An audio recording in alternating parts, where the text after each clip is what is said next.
Hello and welcome to Sidequest. This is our weekly video game show here at Geekverse. I'm your host, Dylan Must, and I with me I didn't read this beforehand, but I want to fly away. Travis Snell, how's it going?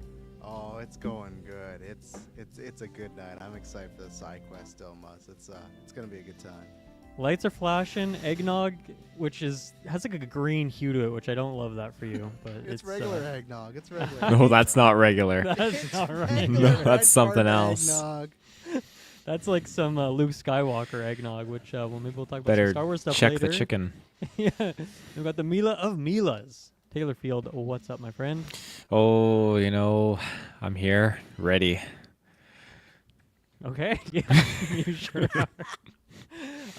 Tonight is the night, of course, where we are talking about the Game Awards that just happened, just finished about 20 minutes ago. We've watched all the trailers. We've seen all the winners. We've seen the antics and the guest speakers and all that fun stuff, and we're going to break it all down. And Travis, is that light going to be flashing the entire time? Just for my would you opening. say, Just or for my opening. Just for my Okay, opening. okay. I was just wondering. For Taylor's sake, I was wondering because I know Yeah, he's sensitive to flashing lights. Of course, yeah, of course. Yeah, let's get right into it. Game Awards just happened.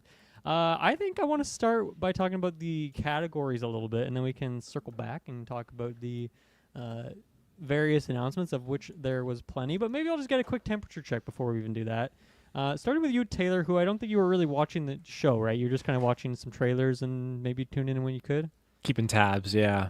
Okay, so I don't know. Do you have an overall opinion then, or are you not so much? I perused through, and obviously our ChatGPT predictions of these presentations are way far off. A couple were but close, though. there's Oh, a you couple. would be Yeah, I surprised. saw a There's Diablo few. one, too. I was The worried for some sand in people's eyes. the Divinity one, people are like Yeah. floating in the ceiling and like hanging, and I'm thinking, man, this is getting pretty close. I mean, like, once they start, maybe killing some people in the audience, then I think we're getting pretty close to what ChatGPT is predicting. But it just, I will say, it just seems like it's a pretty good consistency for here's a couple awards and then here's a bunch of trailers and just kind of keeping the flow going, a very healthy flow. So I think that's all you could ask for when it comes to an award show. Yeah. Yeah, I mean, most award shows don't even have announcements, so that's even more than you can ask for most award shows. Travis, how about you? What do you think? Yeah, so honestly, I feel like we never know what we're getting with a Keeley show, right? We've seen highs of highs, and we've seen lows and lows, and a bit in the middle. And I feel this is for people that have not listened to a Sidequest or Geekverse ever, but I've been in this chair, or multiple chairs, but been in multiple chairs talking about scores. I'm not going to tell you my score for these conferences and everything like that.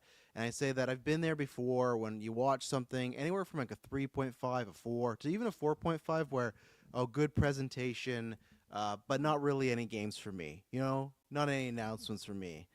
Yeah, but this one, it's on the whole other spectrum where this one was curated and made for your boy Dylan Must.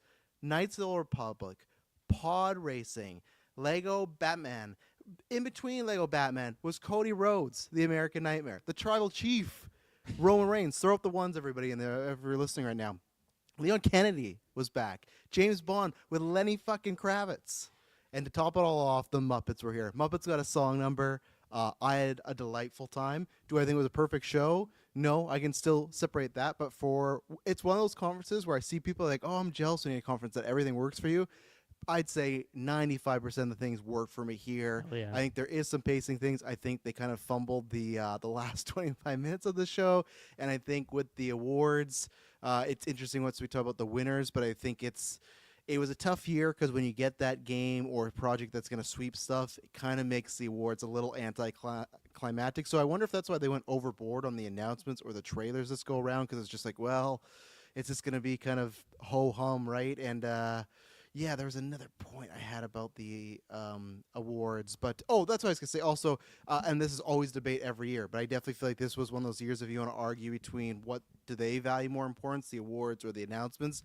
This year felt heavy on we're going to just show you lots of announcements, lots of trailers. So I personally don't mind that. I get that's how they get the hype going, but it felt like the awards this year were very much in the in the rear view mirror. It felt very much more this is about games and what's coming next. But overall, this show was great. This was a Travis show, 100%. So Okay, yeah, that's very exciting to hear.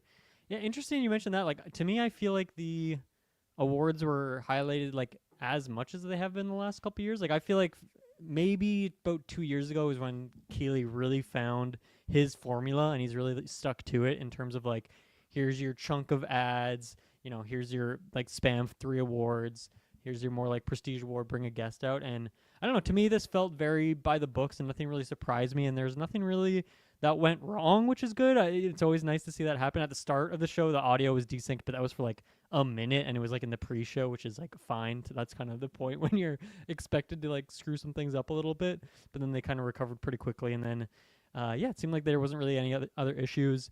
And yeah, I was watching the show live for like the first half, and then I wasn't for a bit. And so I could spam through a bunch of the ad blocks, and then I kind of caught up by the end. Travis, right at like the 20 minutes you're talking about, where it kind of slowed down, and there was like not a lot of great stuff in there. So that was unfortunate timing on my end there. But overall, this is a really fun show. Like, just it seemed like there was, other than those last like 20 minutes, it was like really well spread out of like keeping the exciting stuff coming. So it felt like you couldn't really turn the show off for very long, which is good, I think, for Jeff and the viewership and all that. As per usual, everyone's always, chatting in our Discord server when the stuff is going live, which always a fun time, but definitely if you're not in the Discord server, join it, because that was a super fun one tonight, talking with everyone about everything there. And yeah, overall, I really enjoyed the show as well. I think there's a lot of fun announcements in here. I mean, the awards, it would be nice if maybe some of them were highlighted more. I've been saying that for a few years, and I just kind of get what the show is at this point, and it works, and it's got its formula, and I just kind of expect that at this point. So overall I was quite happy with this. Of course, you can always be greedy and ask for more, but I think there was a lot of fun surprises here, and more than even myself, I think there's just so many things in here that seem to get, especially in the Discord, a lot of people like really excited, or even just Travis, you having like a top tier show full of stuff for you, like that's, Yeah. I love that for you. I'm so happy to see that, and it's crazy already knowing that next year was already going to be a huge, massive, monolithic year for games, and now there's even a few more things we can chuck in the pile, along with just getting new trailers for some of those games we already knew about. So, yeah, it's going to be a fun one to break down. But yeah, let's start with the awards. And I will say, I was kind of tracking this as they were happening on the live stream, putting the tracker up or down to see how we did versus our predictions. It was just the 3 of us. Obviously, Kirkland didn't join for that. Early on, I had the first 6. I nailed them, and you guys missed a couple, and I was like, oh, I'm fucking sweeping this. You guys stand. No chance whatsoever. And then I was dead in the water for a while, and Taylor's like one-off picks where me and Travis picked something different, and just Taylor picked this one. He got like 3 in a row, and I was like, oh, no, Taylor's got the comeback here. And then it kind of rounded out, and then obviously Claire Obscure, we all like picked that, and then it won a bunch of things, and it kind of balanced out near the end.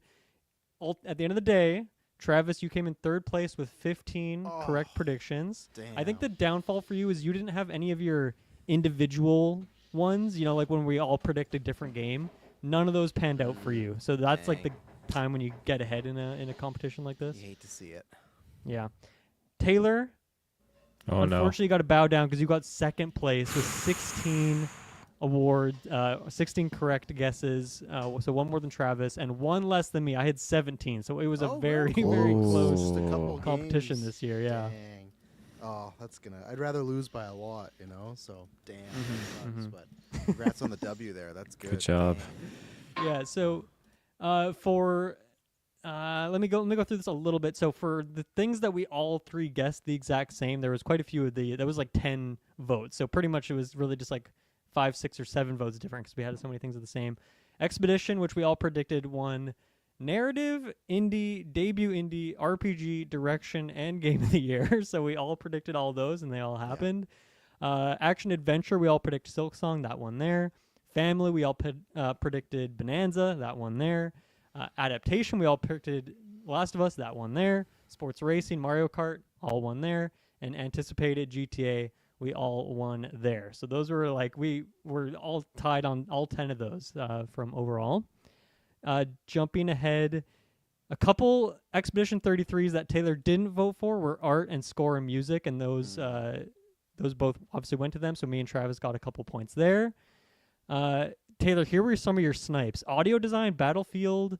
Battlefield took that one. I told you. It's the gun effects, man. You had it.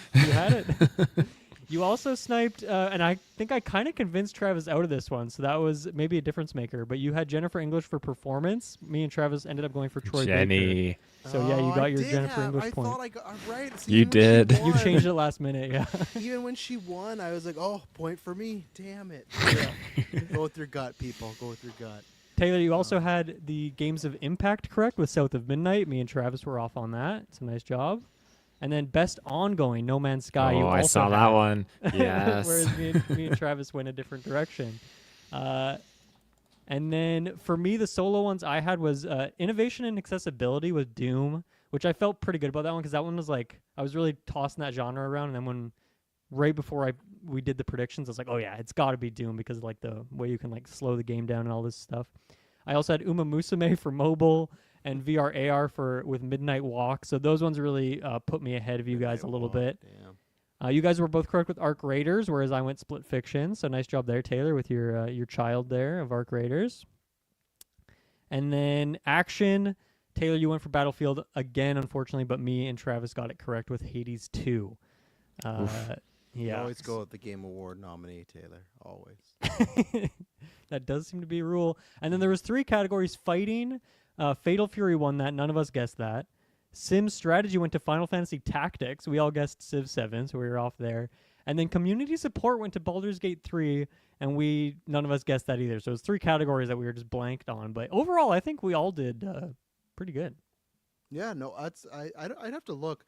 I feel like that's the year also we don't have Kirkland, but that has to be the year that we're like 1, 2, and 3 are the closest. I know think we so. probably had like 1 and 2 close, but the fact that all 3 of us were just within 2, so yeah, no. And like that for was last place to impressive. get 15 correct is like really freaking good. Yeah. Like that's like almost half of them or whatever. Again, so. I guess the Claire thing kind of made it a little easier too, though, right? Because Yeah. I feel like that was a default for me, Yep. and Mike made a good point. If GTA does come out next year, that's gonna be a default pick for me. But yeah, I don't know, just go GTA, because Yeah. people have been waiting. So Yeah, so I mean, nothing.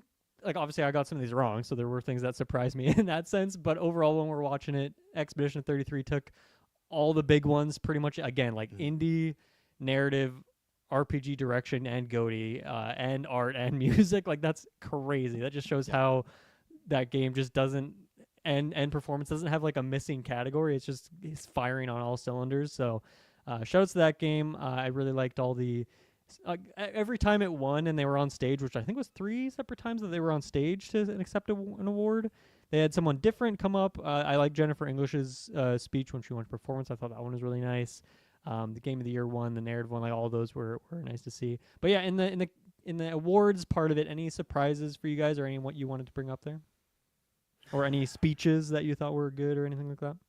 no, I think all Claire's speeches, like I think you're like they don't know they're gonna win, but I think that's kind of a good thing when you might have an idea you're gonna win a lot, so you can have these people give different speeches. I think they gave them a good amount of time. There was a couple times I really appreciated they started to play the music, and I can't remember who it was, but that woman before on the awards wanted to say something, and they stopped the music and let her say something, which I appreciate because it's not like I understand when you're doing the Oscars or Emmys when you're in a select time slot where it's like, well, you got to be off air by this point because of regulations, right? Where it's like you're streaming across the world. Like you could really, and this was actually more efficient because I looked last year. Well, I guess no, I think this one ended like right at 8, a couple minutes over because the concert, but this was shorter than last year. I don't know about the year before, so it felt like this was a bit more concise. Even the ads felt a little less than that, but that's where I do appreciate where if someone's going to speak, have your time limit, but let them go a little bit. So it didn't feel like anyone was cut off.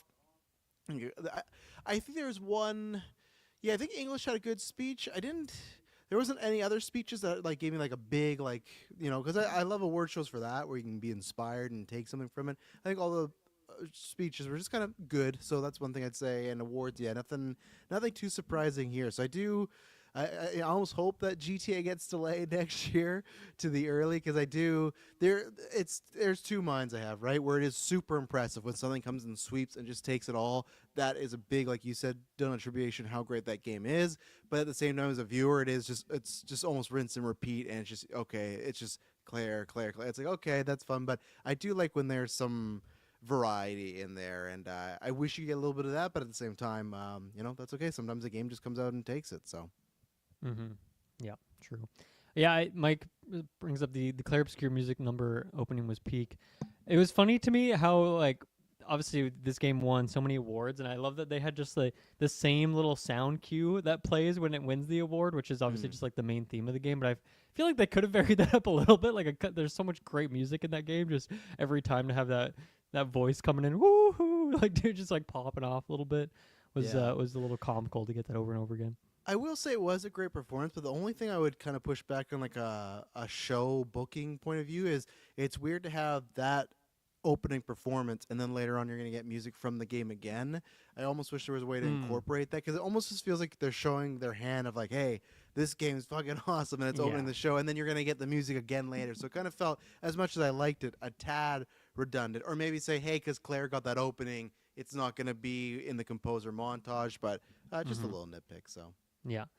Yeah, I think notably Death Stranding didn't win anything. Because even like, Silk Song took action adventure, good for them. Hades took action. Bonanza took family. So I'm just looking at like all the things that were in Game of the Year. They at least took something else. Kingdom Come Deliverance, I guess, didn't take one either. Ghost of Yotai didn't grab anything. But yeah, And Kojima Death Stranding, I was my big prediction there was the audio design. I thought maybe we would take that one. But yeah, it was nowhere to be found, unfortunately. And Kojima didn't do anything either. That's crazy. Yeah. He was there. They showed him in the crowd. So I thought, oh, later on he's announcing something, whatever. I thought it was a shooting to get even like a minor update on OD, and literally nothing. Crazy. And didn't he have like some crazy quote about OD this week that like yeah, he was like, "This game's not working. It's gonna get canceled." Or something. Oh, stupid. did he? I didn't see that. I don't know. I saw like a crazy quote from him talking about OD, but maybe I did. It was definitely me reading the headline, pulling a Taylor, not the article. So I don't know what the full thing Okay, was there. I'll have to look into that. Yeah. Yeah. Okay. There you go. Those were the awards. Oh yeah, I was gonna say too the Player's Choice, which I'm pretty sure is they give that to whatever, because obviously for the Game of the Year and all of these votes, right? It's the jury plus 10% vote from the fans. I think the Player's Choice, maybe it's just a random vote, but I guess it's just all the fans can pick one game. I don't know where you do that, because when I was doing my voting for my awards on the website, I didn't see the Player's Choice thing. But Wuthering Waves won that one, which is funny because that game had like multiple ad reads throughout the show, which is just from the Genshin team or whatever, and it's just like it's a niche pocket in a sense, but it's also just fucking huge, and there's just so many people who love those kinds of games. But I feel like in my circles, it's kind of completely silent. I don't hear anything about that, so that was interesting. To follow up on what you said earlier about Kojima, the quote was, "The horror game is so experimental that it may not work out." That was the Okay, so maybe I was reading that. I was like, does he mean he's going to cancel this? So maybe he means from like a critical point of view that's going to come out, and maybe he's in the middle of He's like prefacing bad reviews. Okay. yeah, Smart. this game's not great. Let's just say it didn't work out, So Yeah, fair enough.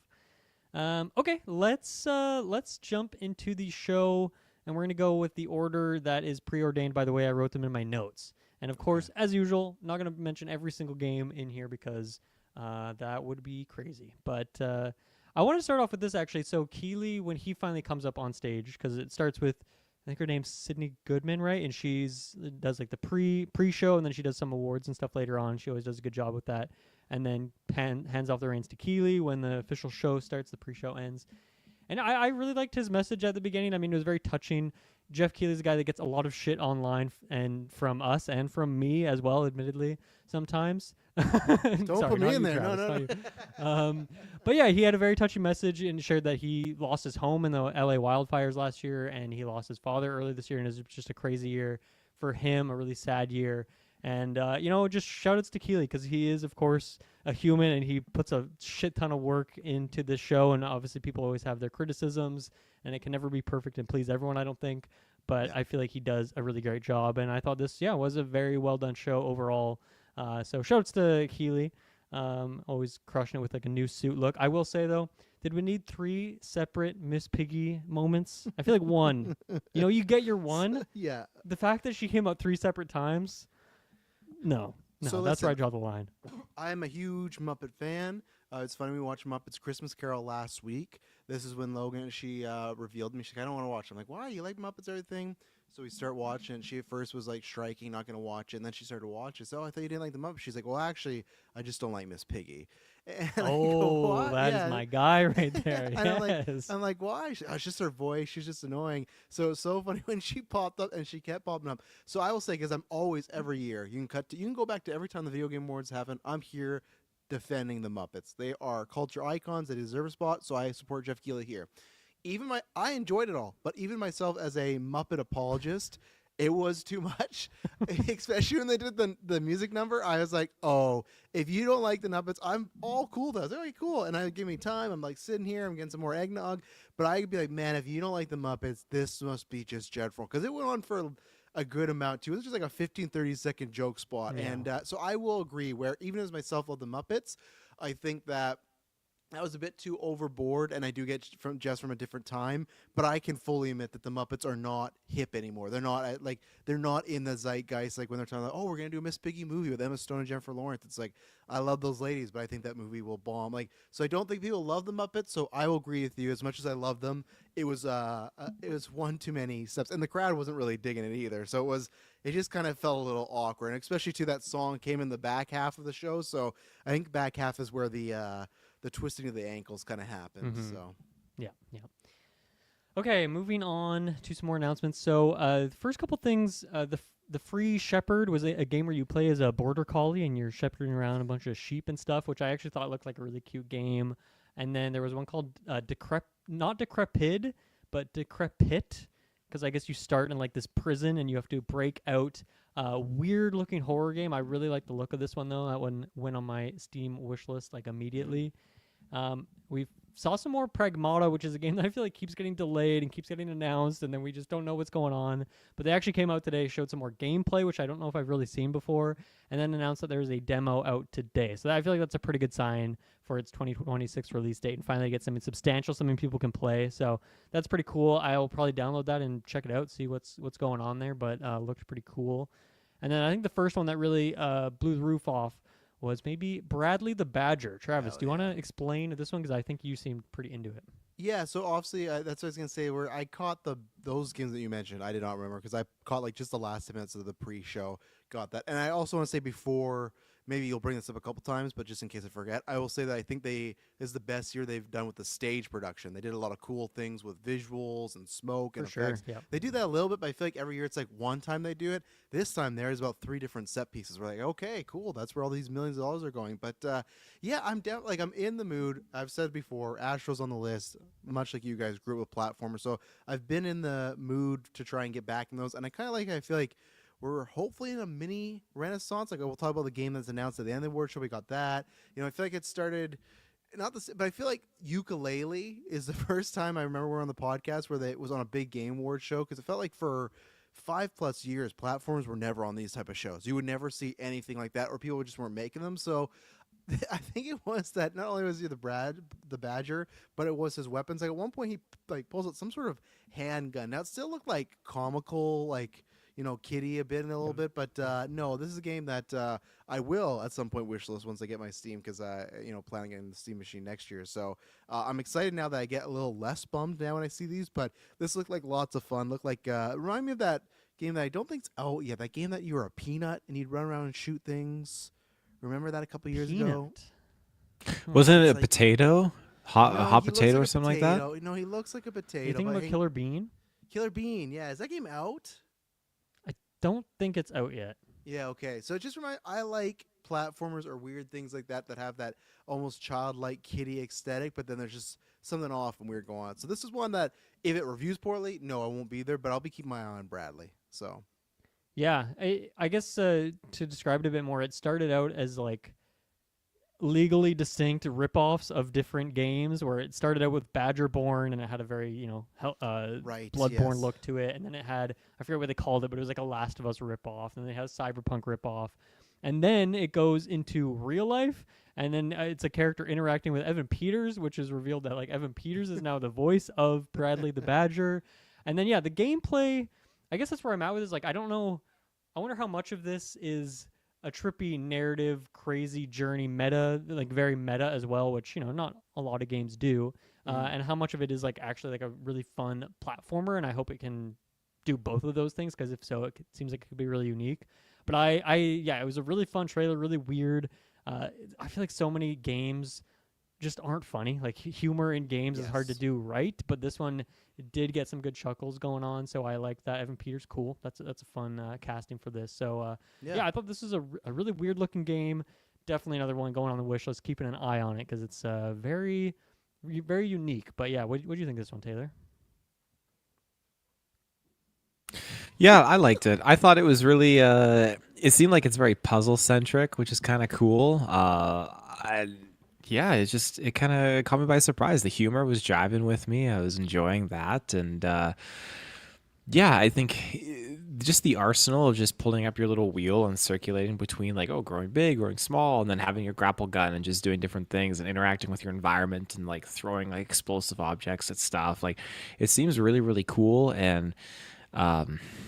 Yeah, it seems like there's a lot of thought put into this and just how you're kind of dealing with these different situations. Now, I wasn't sure, was there like a combat system or are you just running away from enemies?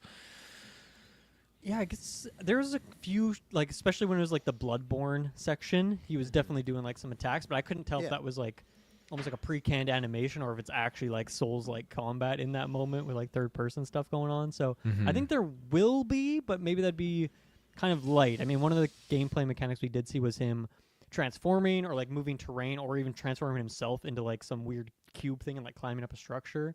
So I'm gonna guess it's more like puzzle platformer focused, but then maybe there's like a little bit of combat in some of these different worlds you're going to. Okay. Yeah. No, I think that's kind of cool then. It just kind of spreads it out a little bit more too with what the gameplay is. But yeah, the character was really, I don't know, he was making me chuckle. I was really getting attached to him in this trailer. Absolutely. Well, there were not one, but two Star Wars games announced, and we're going to talk about those right after our very first ad break. But before we do that, I want to thank our Patreon producers, Aaron Braden, April of Darkness, Jack Grant, Sam, Superbad Mike, TGGLM69, Charlie Randell, Cocktail Clay, John with no H, Sam Green, many of which were in our Discord chat tonight watching the show, which was really fun to do that. You can also go to our Patreon to get episodes early and ad-free.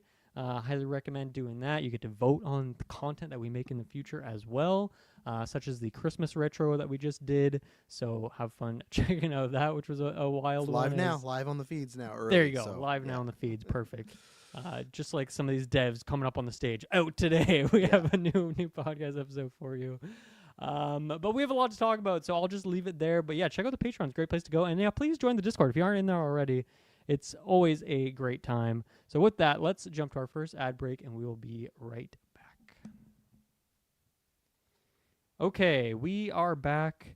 And as I alluded to, Star Wars showed up big tonight. And no, not with a trailer for a game that's already been announced. We got two new games to talk about here. So we'll see what happens with these in the future times. But the first one is Star Wars Fate of the Old Republic, which just gives us a CG trailer showing off what to me looked a lot like Rey walking up to like her scavenging ship from Force Awakens, but obviously there's like other characters and it's not quite that, and it's a different timeline. But you guys are the Star Wars freaks. You guys are the Cantina boys. So can you guys tell me what I'm looking at here and why I should be hyped as hell for this? Well, we don't.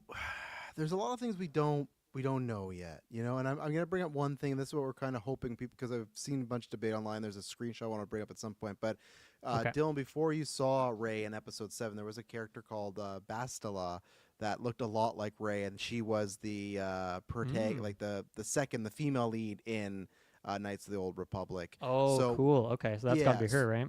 Well, I don't know if it is. So, wait a second. Did I do something here? Or is my screen just messed up? Oh, sorry. I brought it up and then you put it down. The way I brought it up, it just like minimized the screen. I just showed Taylor's face, so I thought I messed up the whole thing. So, first of all, it's just anytime I'm excited to see Old Republic, because we had that remake announced, and luckily we've heard some news about this week, but still got to hold the breath.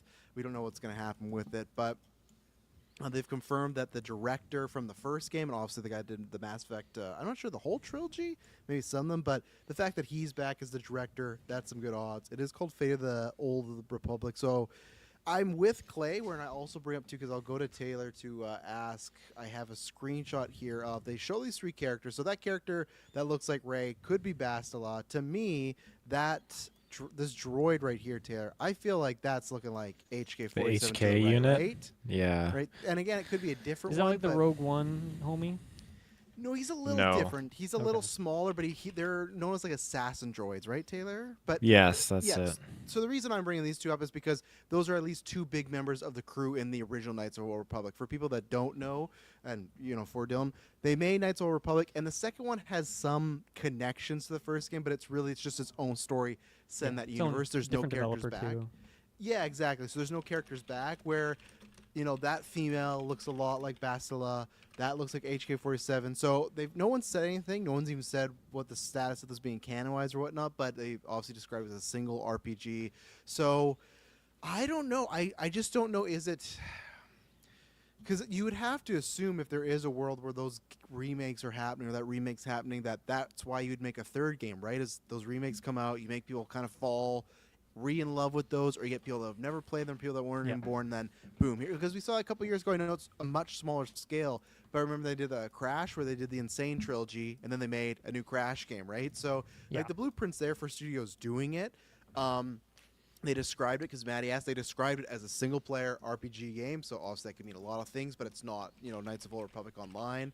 But yeah, this was, I said in the Discord, I can't remember, I think it might have been Mike who asked, like, what's the one thing you want to see? So the fact that this was like the first big reveal, I was playing with house money the rest of the night, because all I wanted was something Old Republic. Now, yes, much like Dylan Musk or Chris Balga trying to rain on my parade, reminding me of how many games that we have cooking for Star Wars around I'm this sorry, I era. shouldn't have done that. No, you should, though, because it's good to bring me back down and go, because I've been through one Knights of Old Republic remake announcement, right? But I really want this to be true, because even, obviously it's true, but I want it to go through, because even if it's not the remake, and even if it's like the old game used to be the turn-based type of style fighting, maybe they won't do that. Like the Final Fantasy VII remake, they'll change it up. But I think that world, and that's one where the skill tree, Dylan, we talk about all the time. That's literally a skill tree where, hey, you go a certain route, things are closed off. Light side, dark side. Like, there's so many, to me, it's like, great things that I look for in an RPG come from that original Knights of the Old Republic. So yeah, sure, I still want that remake, but I just don't know, would this be like that second game where, hey, it's a game in that era, but it's new characters? But the fact to me that there's 2 characters that look similar to that the very first one, I don't know, it's that smoke, there's fire situation. But Taylor, I hear you typing. What are you looking into right now? I was just there was a couple things I was looking at, and the first thing that really hit me was looking at their ship. And I thought, man, where the fuck did I see this ship before? It was pull at me. And so I Googled it, and I'm like, okay, Star Wars ships. I'm looking through all like 20 bazillion Star Wars ships, and finally I figured out it's Luthen Rail's Andor ship, the Hullcraft from Andor. That's what I was thinking. That's okay. Hullcraft. Is that like a transport it's ship, or? Hullcraft. Yeah, it's here. Let me pop But it nothing up from here. Knights of the Republic, right? Because I know they No. have yeah, okay. It's so. it's this ship here, and I thought, man, that is super cool because this ship is super fucking awesome, and if we get to pilot that this ship, you were talking about. I was talking about the ship that was crashed in the water. no, that one gave me some Prometheus vibes or something like that. That looked like, you remember in obviously they kind of ripped it off. Remember Knights of the Republic Taylor? There's some sort of weapon and they put on a ship and it can like hurt planets. I felt like that ship looked like this. Yeah, what and was that thing called? I can't remember, but even the director did send out one tweet, didn't confirm anything, just said that he's happy to be back in this world and working on this. And obviously, it's just a cinematic trailer, but I really need this one to be true. I'd love the Forge. Yeah, search the Forge today. I can't remember bringing that up, but Yes. yeah, the Forge. Thank you, Fanboy Play. Play. Check out Star Wars Alliance on the Geek Ultimate Alliance Network, our podcast network over there. Him and Katie break that down. So, yeah, I think this was a very hype announcement. Very cool trailer. I obviously need more details because where were we? 4 years ago, we got a very cool Knights of the Old Republic remake announcement, and that's all we ever got was just that, right? So, you know, it is raining on the parade, but it's not that. It's more a reality check because it is just a cinematic trailer, right? And we've been here before.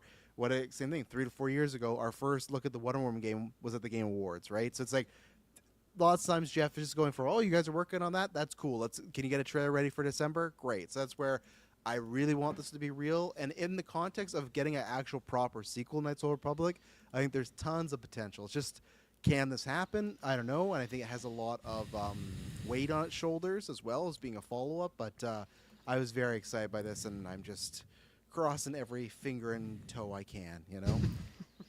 I don't think this is going to be in itself a direct sequel or in any way to Knights of the Old Republic. I think it's going to be its own, again, a spiritual successor, its own thing. And I say that because yes, we're getting Knights of the Old Republic remakes supposedly, but we also got Republic Commandos really re-released on Switch. We've gotten a bunch of other Star Wars games that have been redone and brought back, right? So they're trying to bring those old titles back into the fold, which is great, but then also introduce new ones. And I am apprehensive. I'm still waiting on Star Wars Eclipse. It's just we're sitting here waiting, twiddling our thumbs. So I hope that this comes out because I'd love to have a little bit more of this era explored, and in a sense too, where hey.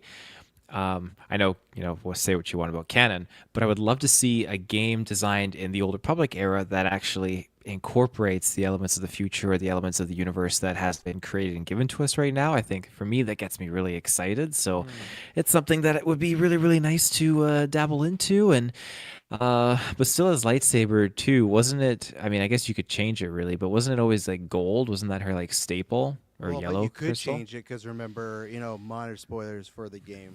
She does turn to the dark Fall. side. Yeah. So that's the thing. If you come back, you might want to try. And you're probably right. It's just weird that they use a character that's like a Caucasian female that has like a braid. That's Oh, similar people to are going to be brain pissed hair. off like the Cal Kestis. Oh, we just play as a generic human, not Well, playing as an maybe. alien. But like, see, I was bringing this up. This ship that was crashed to me, like I don't know for sure. It's a little bit different. So that's the ship from the Knights of the Old Republic game, The Forge.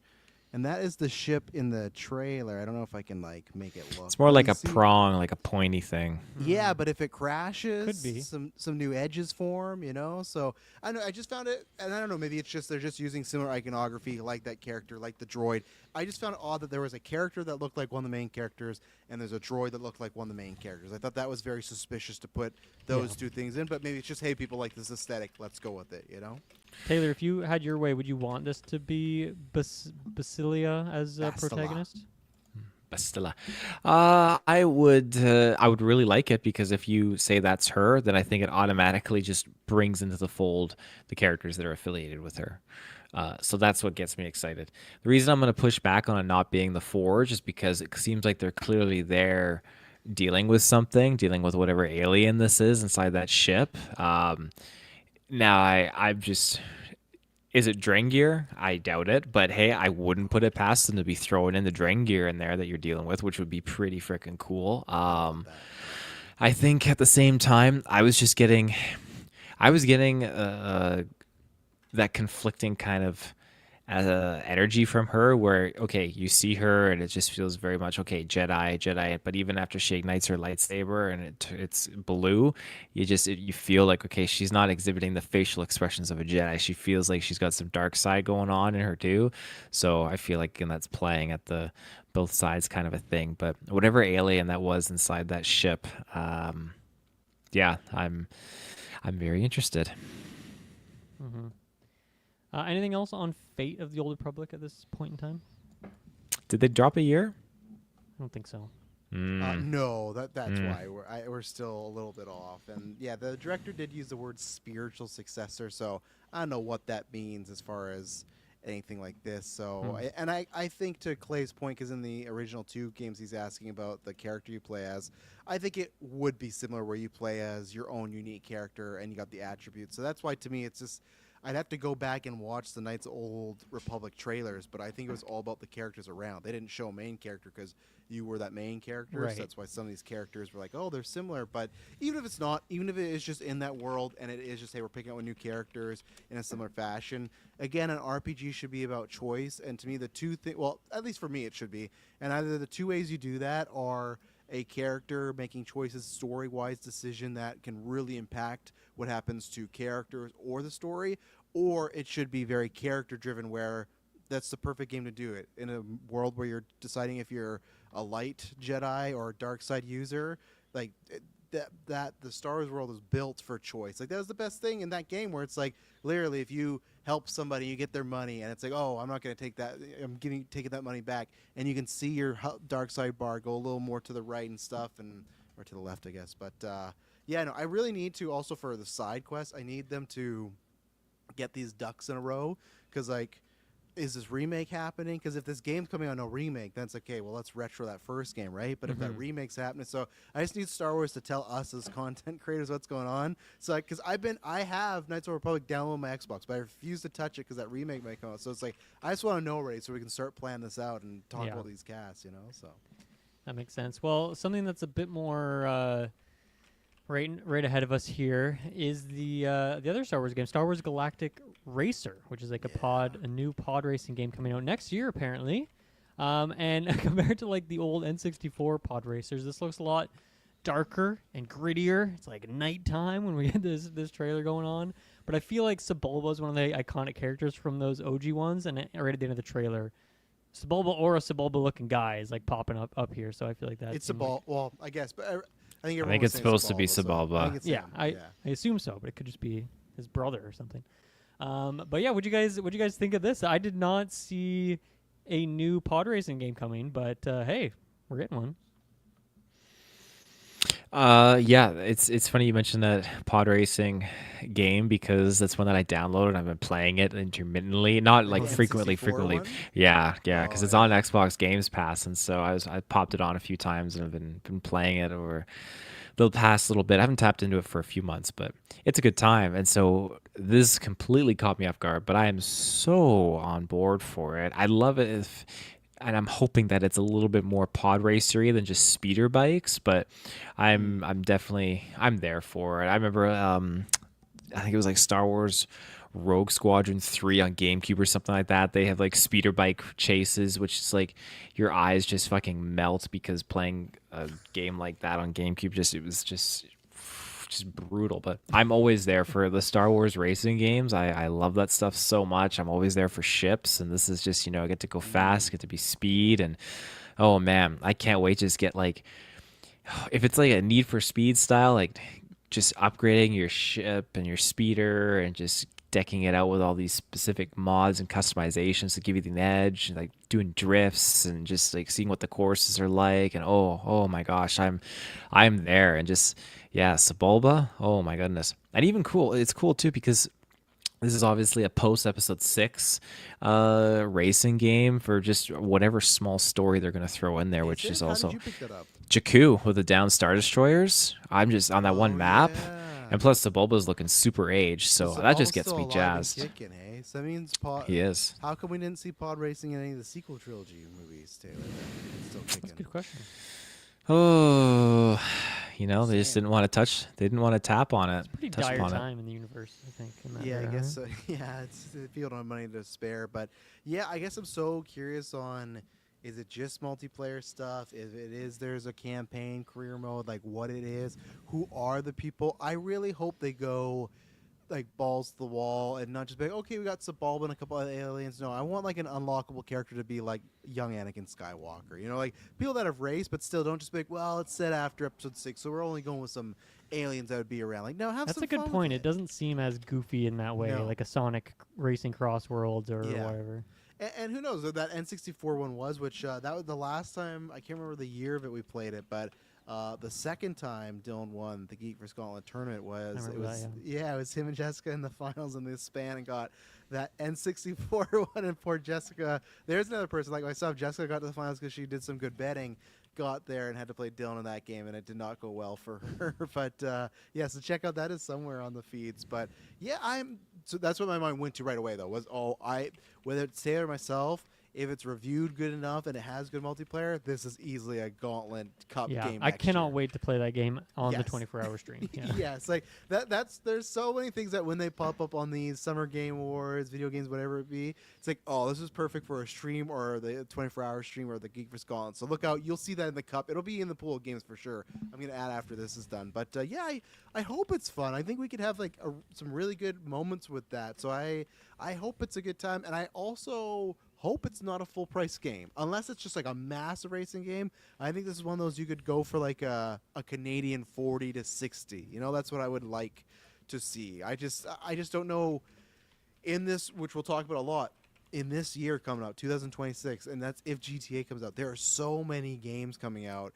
To me, it's just like you need to get out there and try to get your footprint in, and if this is a full price game, I think it's dead in the water. I think it has a lot of fun and nostalgia for certain people, but a full price game, that'd be very hard to justify, even myself, unless it's just like one of these things where, I didn't. man, it's a fun game you Yeah. have to get, you know? I didn't So- catch the developer on it, but like maybe it's a Ubisoft or an EA Play thing. Like maybe it's in a, Oh, yeah, that'd be service. Maybe that's a nice. good way for it to get a lot of players or something like that. Mhm.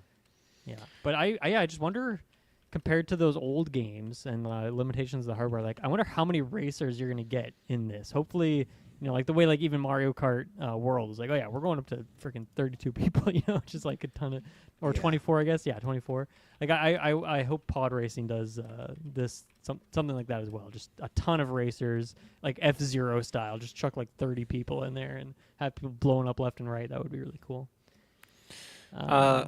I got a point here to counter Travis. You said, "Where's pod racing in the sequel trilogy?" Well, they scrapped it for the horse fathiers about- racing, Yes, so don't maybe talk you get about that in here. Equestrian What is that place called? Let's punch it where it hurts. Put a fist to the city. Where is it? Croesus or something. No, where's the betting planet? I think Canto that's right. I Bite. think it's called Canto Croesus. Bite. That's, yeah, that's a Canto Bite.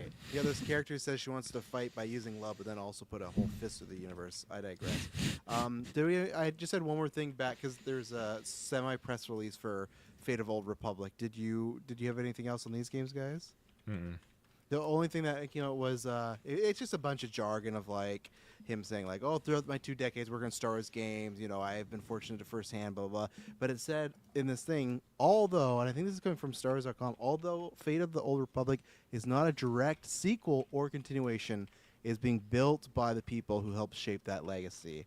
So I think that's kind of soft confirming that it's not, I don't think it's even going to be a reboot. It sounds like it's not even going to be like, I guess it is just some characters that look like characters we know of. So, which it doesn't hurt as bad if we actually can get the remakes of Knights of the Republic. I still think there is a sequel there for it, but it looks like that is a situation where it's not a direct sequel or continuation of characters we know. I think Mhm. so. Damn, Canto Butt is what it's called. So thanks. Canto Clay, Butt. for that. Yeah. I knew it started with a C. I knew that. Moving along, I just had a thought. I feel like some week when I'm sick or whatever and I need someone to take over Sidequest, I feel like you guys should do a Cantina Sidequest. I want to hear you guys like rank your excitement for all the Star Wars projects and maybe some We'll other do a things as well. Cantina Bite Cantina side Bite. quest. Yeah. I'll put Yeah. that on the calendar. I think that Sure, sounds yeah. that sounds fun. We can go over canceled games as well that we would have had ranked. Yes. Because there's a lot of those too. So A lot of potential there, so we'll do that at some point in the new year. Okay, next up is the statue, the elusive social media statue, which got various. It was the talk of the town leading up to the Game Awards. Turns out that it's called the Hellstone, actually, not a statue. Sorry, and it's Good to for a new Divinity game by Larian, of course, the developers of Baldur's Gate 3 and other Divinity games before Baldur's Gate. I think for anyone who isn't aware, like Divinity, I think as far as I can tell, it's pretty much the same thing as Baldur's Gate. Baldur's Gate is just the D&D IP, but Divinity is kind of like their legally distinct D&D. And so they're going back to it. I think it is like, their own IP. And I think some people were like, I don't know if this is like, because even this sort of leaked beforehand, like, oh, this is what the statue is. It's a Larian, it's a Divinity thing, and people are like not excited for that. But like, think about how hype Baldur's Gate 3 was, how big that game was, how big of a deal it was at the Game Awards, and still 2 years later, it was still here as like an ongoing game, right?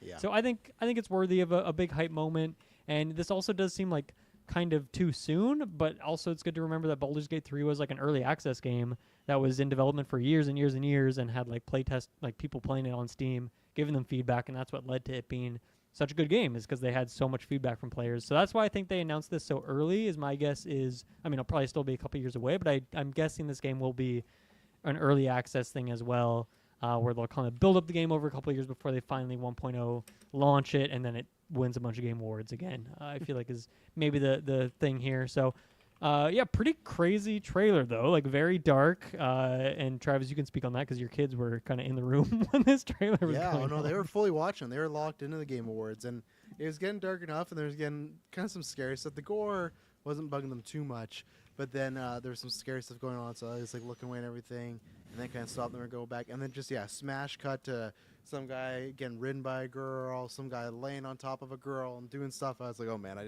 I should know, because the Game Awards. It was can be- interspecies. Yeah, the Game Awards can be where they show a highlight reel of Donkey Kong and then somebody's getting DP'd over there. So you know what, my mistake on that front. But yeah, it was like I have no history with this series, and obviously Baldur's Gate is on the backlog list. I'm gonna try to get to in the next 2 to 3 years here. 2026 is gonna stop me for a little bit here, but I would like to because I've heard things about it and seen things where like, okay, could be my jam. Like to try it, but it wasn't too much of a hype announcement for me, and I think it was generally. I think it was just that I don't know if it deserved the. I guess it's up for fans and people that have more gaming knowledge than me. I don't know if it deserved the like 4 week out. Oh, there's a statue on the set. What's this?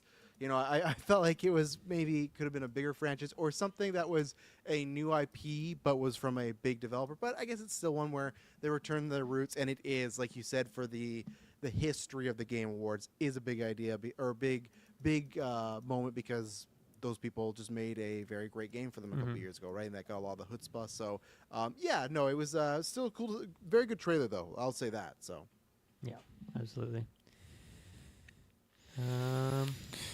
Yeah. Anything, Taylor? It just I was in it. I was driving like, okay, this guy's just burning in here, and then yeah, you see the fucking Argonian just fucking going to town with this chick riding him, and then another, guy burning, another close up shot, and then all of a sudden you get like this, it looked like a succubus or something. Just a succubus, like a pale skinned demon woman lady thing. Yeah, just there's some crazy sexual fantasies going on in this game. I'm Fantasy curious for if that's you, part it of the sounds gameplay. What's Probably. that? There's a lot of Said sex in Baldur's fantasies for Gate. you. Fantasies?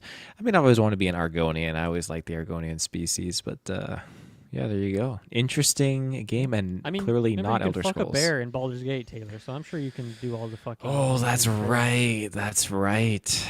Well, why stop at a bear now? Let's go. Let's Exactly. just add more animals in there. Exactly. That's what gaming's for. Next up was a game called For Loop. J.J. Abrams and some guy who worked on Left 4 Dead once upon a time came up on stage to talk about this one, showed off a trailer.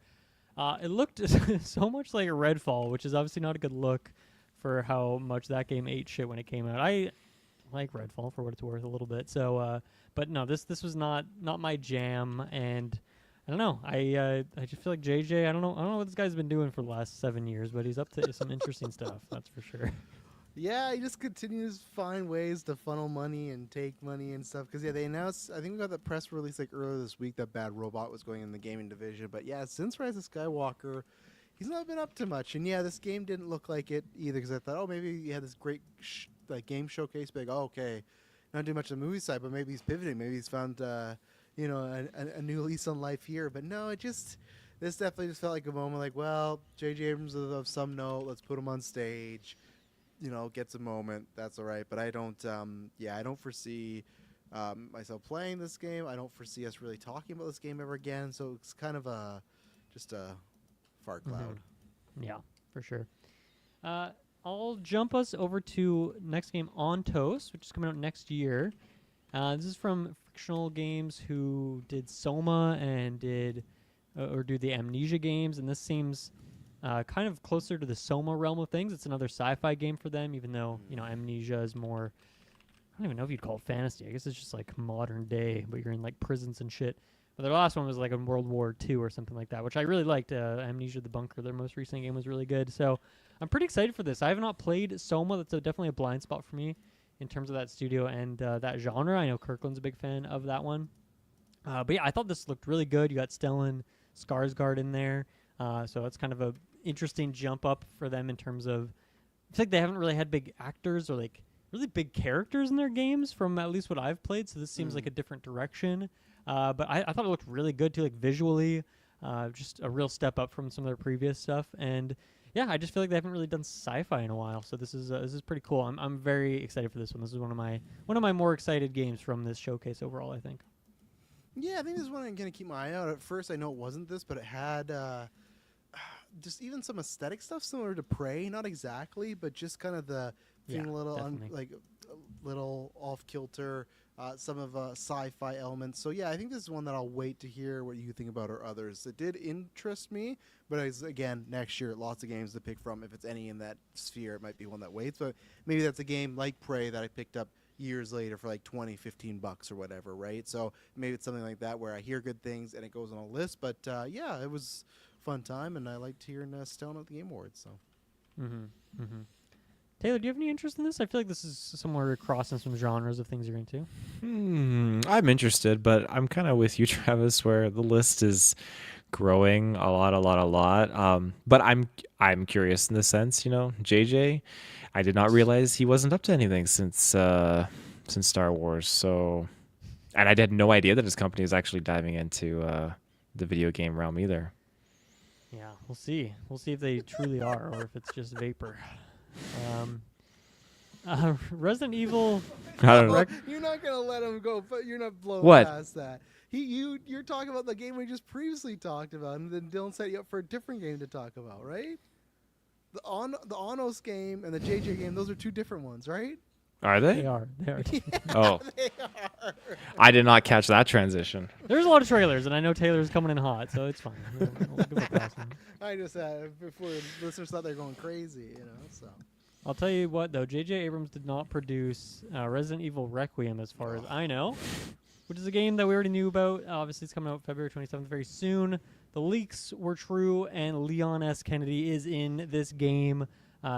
Jeff was kind of highlighting that he is more the action character, and then yeah, I already forget the name of the other. Is it Claire? No, it's not I Claire. think it's Claire's not Claire. a I big- saw Claire this Redfield? for- No, Claire, because Claire's like an actual big Resident Evil character, so I can't remember I'll what this find new it. character's name is. Grace. I think it's Grace.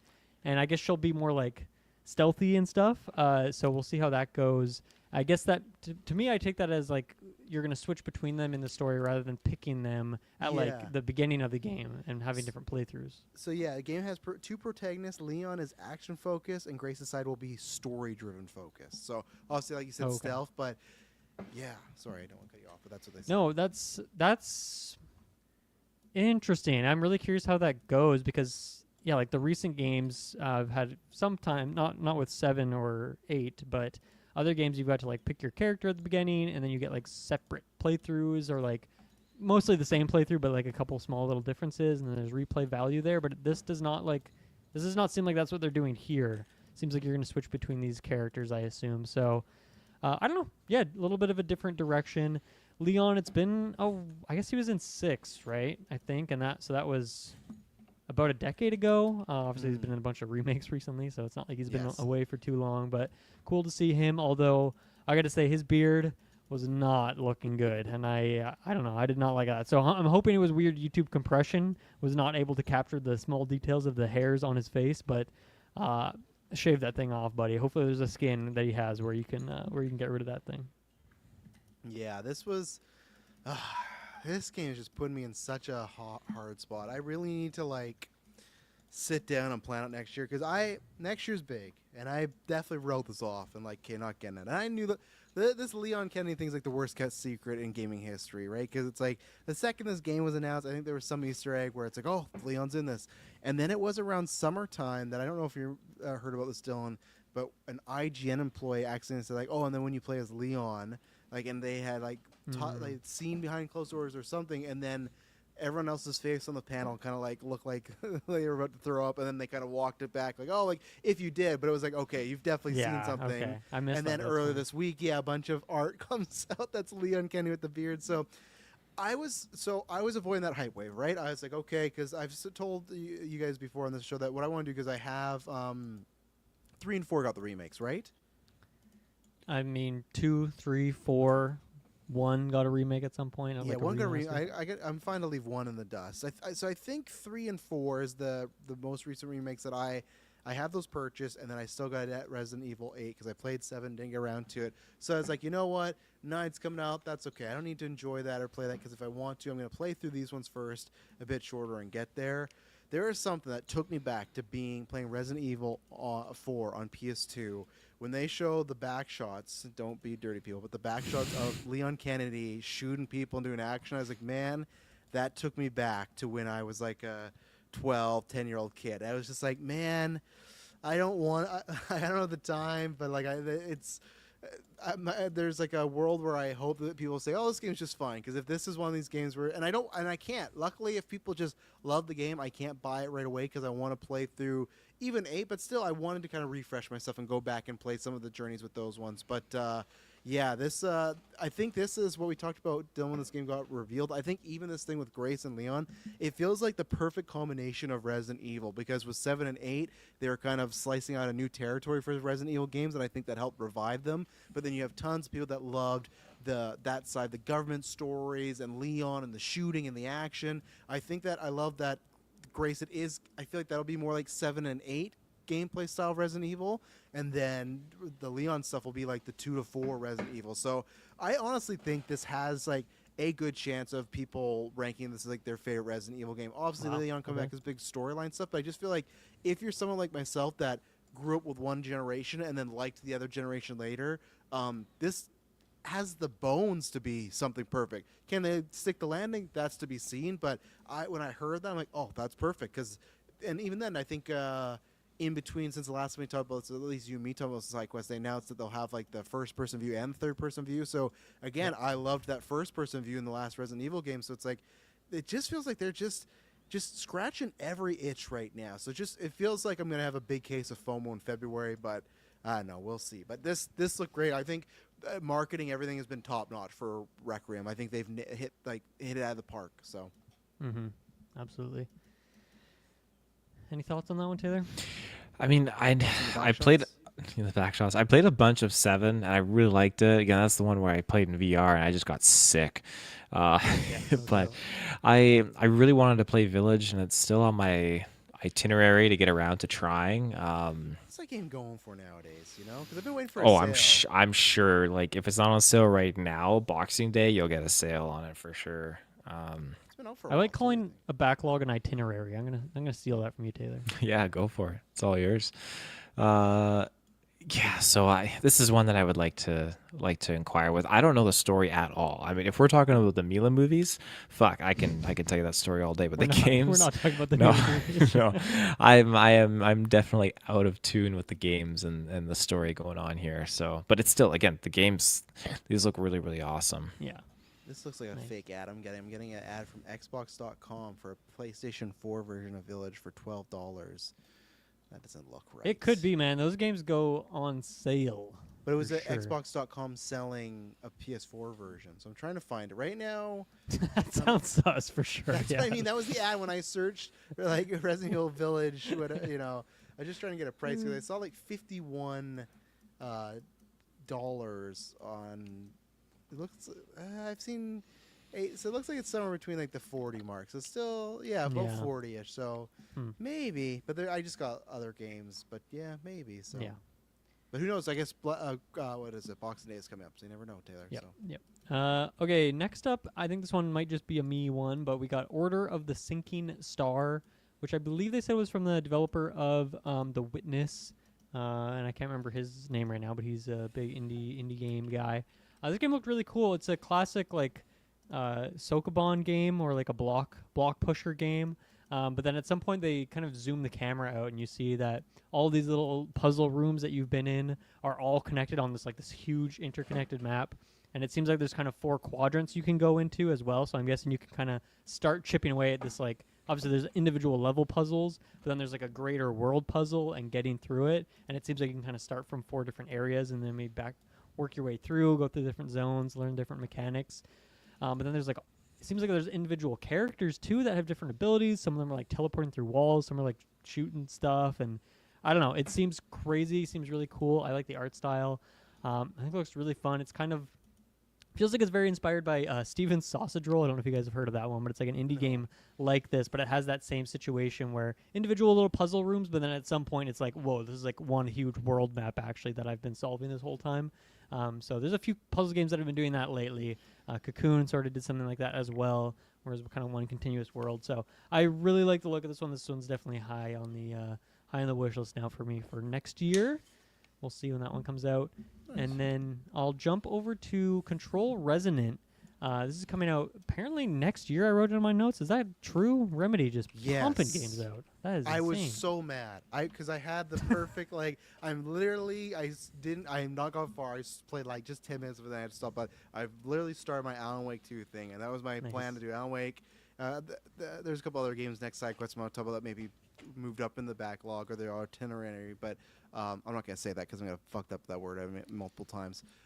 But yeah, I was like, okay, after Alan Wake, I'll be on a Control, and now already Control 2 is like on the way, so very impressive and wild ass trailer. It was, I knew it was Control because I don't know the character in that, but I saw that character, girl, red hair, looked very similar, so okay, this had to be Control 2. I feel like Remedy's been quiet, even though, like you said, they're pumping out games. Yeah, seems like she's like passing the torch in a way by like stabbing this guy on a table, into making him like the new playable character in this weird dream world.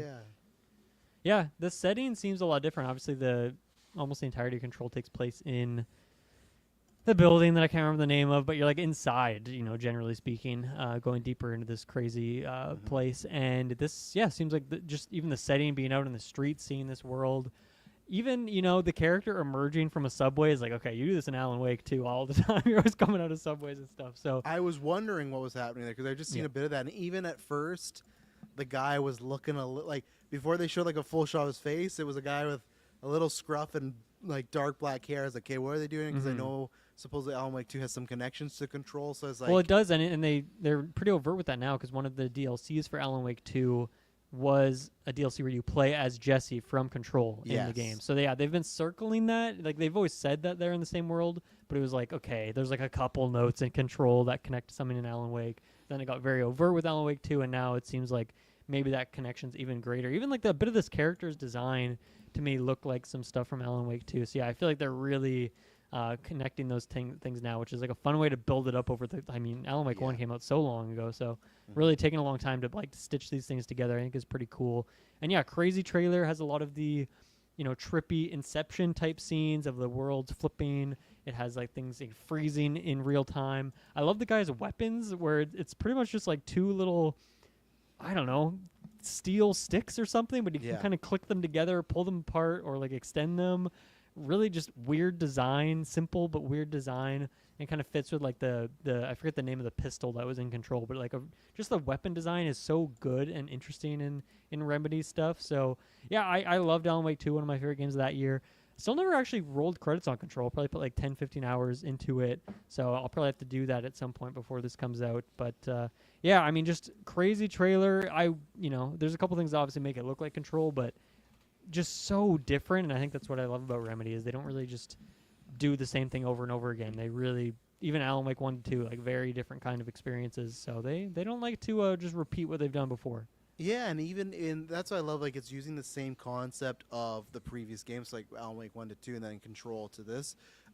Just seems like it's on a grander scale and a little bit different. That moment where he walks to the street and all the buildings were flipped, man, it looked like Inception. For a second I thought, oh, am I wrong? Did someone get the rights to Inception? They're making a video game? Because Christopher Nolan talked at one point they're gonna, but this looks great. And Remedy's also one where it's like with Alan Wake and Control. I know they're probably not like the best-selling games of all time, but I don't know how any movie studio hasn't been like, we're gonna buy an option the script. Like Wake, I feel like it's easier, but like even Control, it's like I feel like that's prime for a 2-hour trippy, heady action movie with the right team of directors. So it's like that's what I love about these. That's why people always say they like Travis games because they look so cinematic. So yeah, my heart, I literally fell to my knees. I was joking because the girls were around, but I was like, please don't be. I happened to me twice with Star Wars, the Racers game, and this. Like I said, please don't be next year, and it was. I was like, God. I mean, damn my thought maybe because it is next year, like maybe this is a smaller thing, right? The fact that they didn't call it Control 2, the fact that Alan Wake 2 came out. It wasn't 2 years ago now, right? 2023? Yeah, that's right. 2 years ago, but like late 2 years ago, and then they've had DLC and stuff. So if it is coming out next year, like maybe it is a smaller, bite-sized kind of thing. Maybe hopefully that'd make it a little bit cheaper as well, shorter experience, which kind of makes sense. Like even Alan Wake 2, some of its DLCs were like just short little one-off stories, and so it seems like they're almost taking this and like, we're just going to do an episode this time, or this time we're going to do a movie. It seems like they kind of switch around how they put their things out. So I don't know. Maybe that's why this is coming out next year if it truly is. But it'd be kind of weird to do that because Control itself came out in 2019, so it seems like kind of strange to do that many years later. But maybe it's just a tech thing. Maybe like Yeah. they just wanted to do something with the Series X and PS5 that they couldn't quite do with the PS4 generation when Control 1 came out. I don't know. Maybe it's something like that as well. Yeah. And maybe it's just in between projects, right? And there's nothing wrong with like that's what you said, how they kind of change it up, how they release things or do things. I think I love that. It kind of just gives them some versatility, and it's not Yeah. just the same. Okay, make a game sequel, make another game sequel, make I think we have a couple of those devs that are kind of in that cycle, right? And even as much as we love them, we kind of know that happens with like Rockstar or even Bethesda, right? It's like okay, they did Starfield, now it's on the Skyrim and Elder Scrolls, and you know what's going to happen after Elder Scrolls? It'll be Fallout, and then it's going to be like this kind of rinse repeat, Yeah. which is still fun because like it takes a while to get those games, but I think it is kind of cool. Of like, oh, what if Bethesda put out a smaller, Elder Scrolls story or something? They wouldn't do that, but no, I'm excited for this. So this is definitely on the Mhm. radar. So Any thoughts on this one, Taylor? I don't think you've played a Remedy game yet, right? No, I haven't touched Alan Wake. you should, man. You'd like it. You'd dig it a lot. As I just played it like earlier this year, I think it's right up your alley.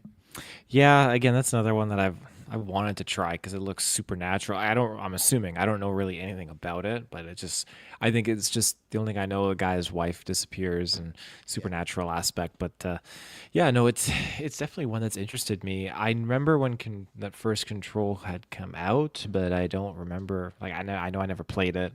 I don't remember much of like anything really specific wise about it. So this is actually like Control 2, or like they're calling it Control Resonance. So is this like an anthology, a spin-off, or like what is it, like actually Control I mean, we 2? were just talking about that. I don't know. It seems it could be just based on the release date in terms of how recently Alan Wake came out, but also it seems like a weird thing to do. What is it? 7 years after 7 Control years, yeah. released to do like a smaller thing like that. So Mm-hmm. not really sure. I was gonna go because when we were talking, I was trying to look it up. Dylan, are you getting Resident Evil Requiem? The release date just sucks, man, because it's so close Yeah. to James Bond. It's so close to Right. another thing. I thought. Yeah. Okay. I was just curious. So now I'm just on some wavelength. Taylor for I think this is right. I'm on Xbox.com in CA. It says for the next 6 days, Resident Evil Village is on sale for $12.49. So if you have any interest, $12, 6 days. I would. I could be wrong, but that's what it looks like the website's telling me. So there you That's go, on Xbox. Yeah, that's what I have right website? here. So Let's take a I was just look. seeing. I was just seeing. But I'm yeah. definitely quite intrigued with Resident Evil, and yeah, it is.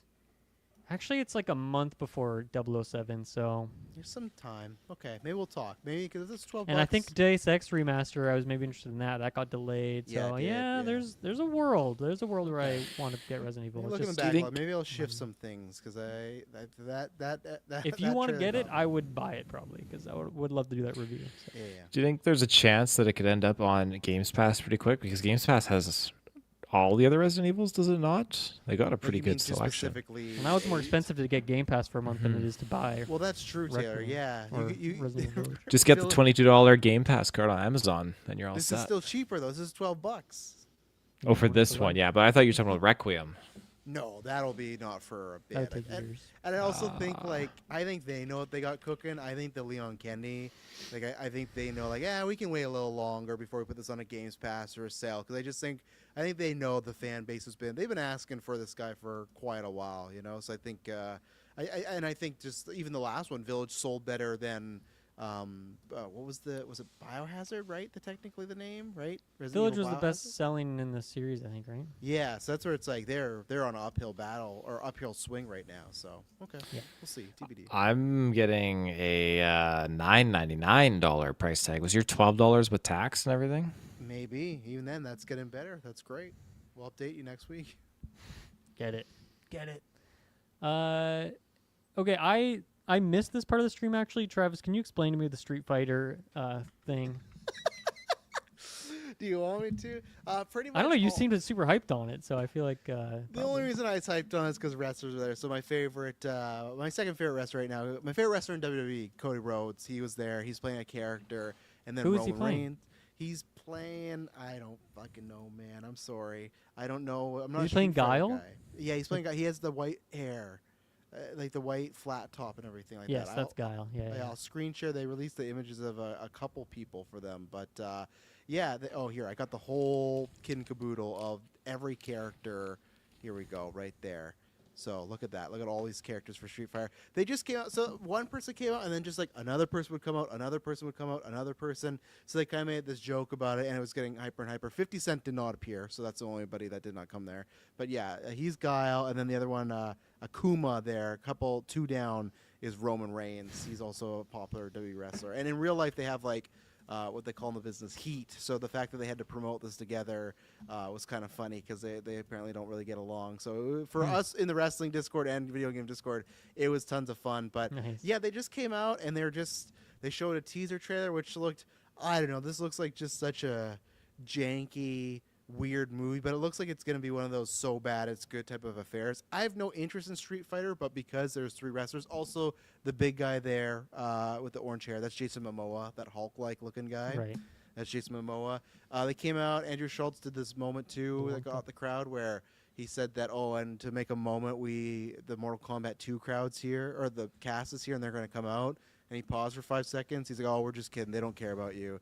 So some of the actors didn't like that on Twitter. But, yeah, they just came out, and we're just introducing who they were, introduced the trailer, and was trying to make a moment. I think people that are non-wrestling fans hated this from what I could see. So I can understand as far as if you take that out as I think everyone knows when you're looking at the best adaptations, we talked about also in predictions, this looks like one of those type of maybe really trash movies. It's like, man, this is on for best adaptation. So I don't know. I at the same time, like they're making them look exactly like video game accurate. I feel like they're gonna lean into the cheese of Street Fighter. So to me, it's like, what would I rather take? The boring adaptation that's like very serious with a guy that just wears a green shirt for whatever the guy you said, or do they just go balls to the wall? So yeah, I don't know.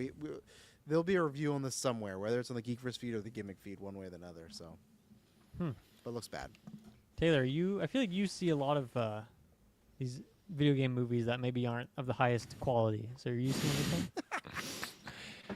I mean, there's a chance. I don't know if all of them are bad quality. I mean, Monster Hunter, that was a fantastic movie. Showed Stanilevich, Tony I was more Jaa. thinking Borderlands when I said that. Oh yeah. Borderlands is not great. This, I don't know. I'd be curious where this fits against like Mortal Kombat. Because, taking that like side scroller 2D platformer fighting game and putting it into a scenario like this on the big screen. Coming out the same year now because Mortal Kombat got delayed, so you're getting a Mortal Kombat movie and Street Fighter next year. Okay. I mean, I don't know anything about Street Fighter except for what's his pickle, Ryu? Is that his name? Right. Yeah. Yeah, and I only know him because he's a Smash Bros character. That's his origins. What about the other one game. in Smash? There is one more in there, right?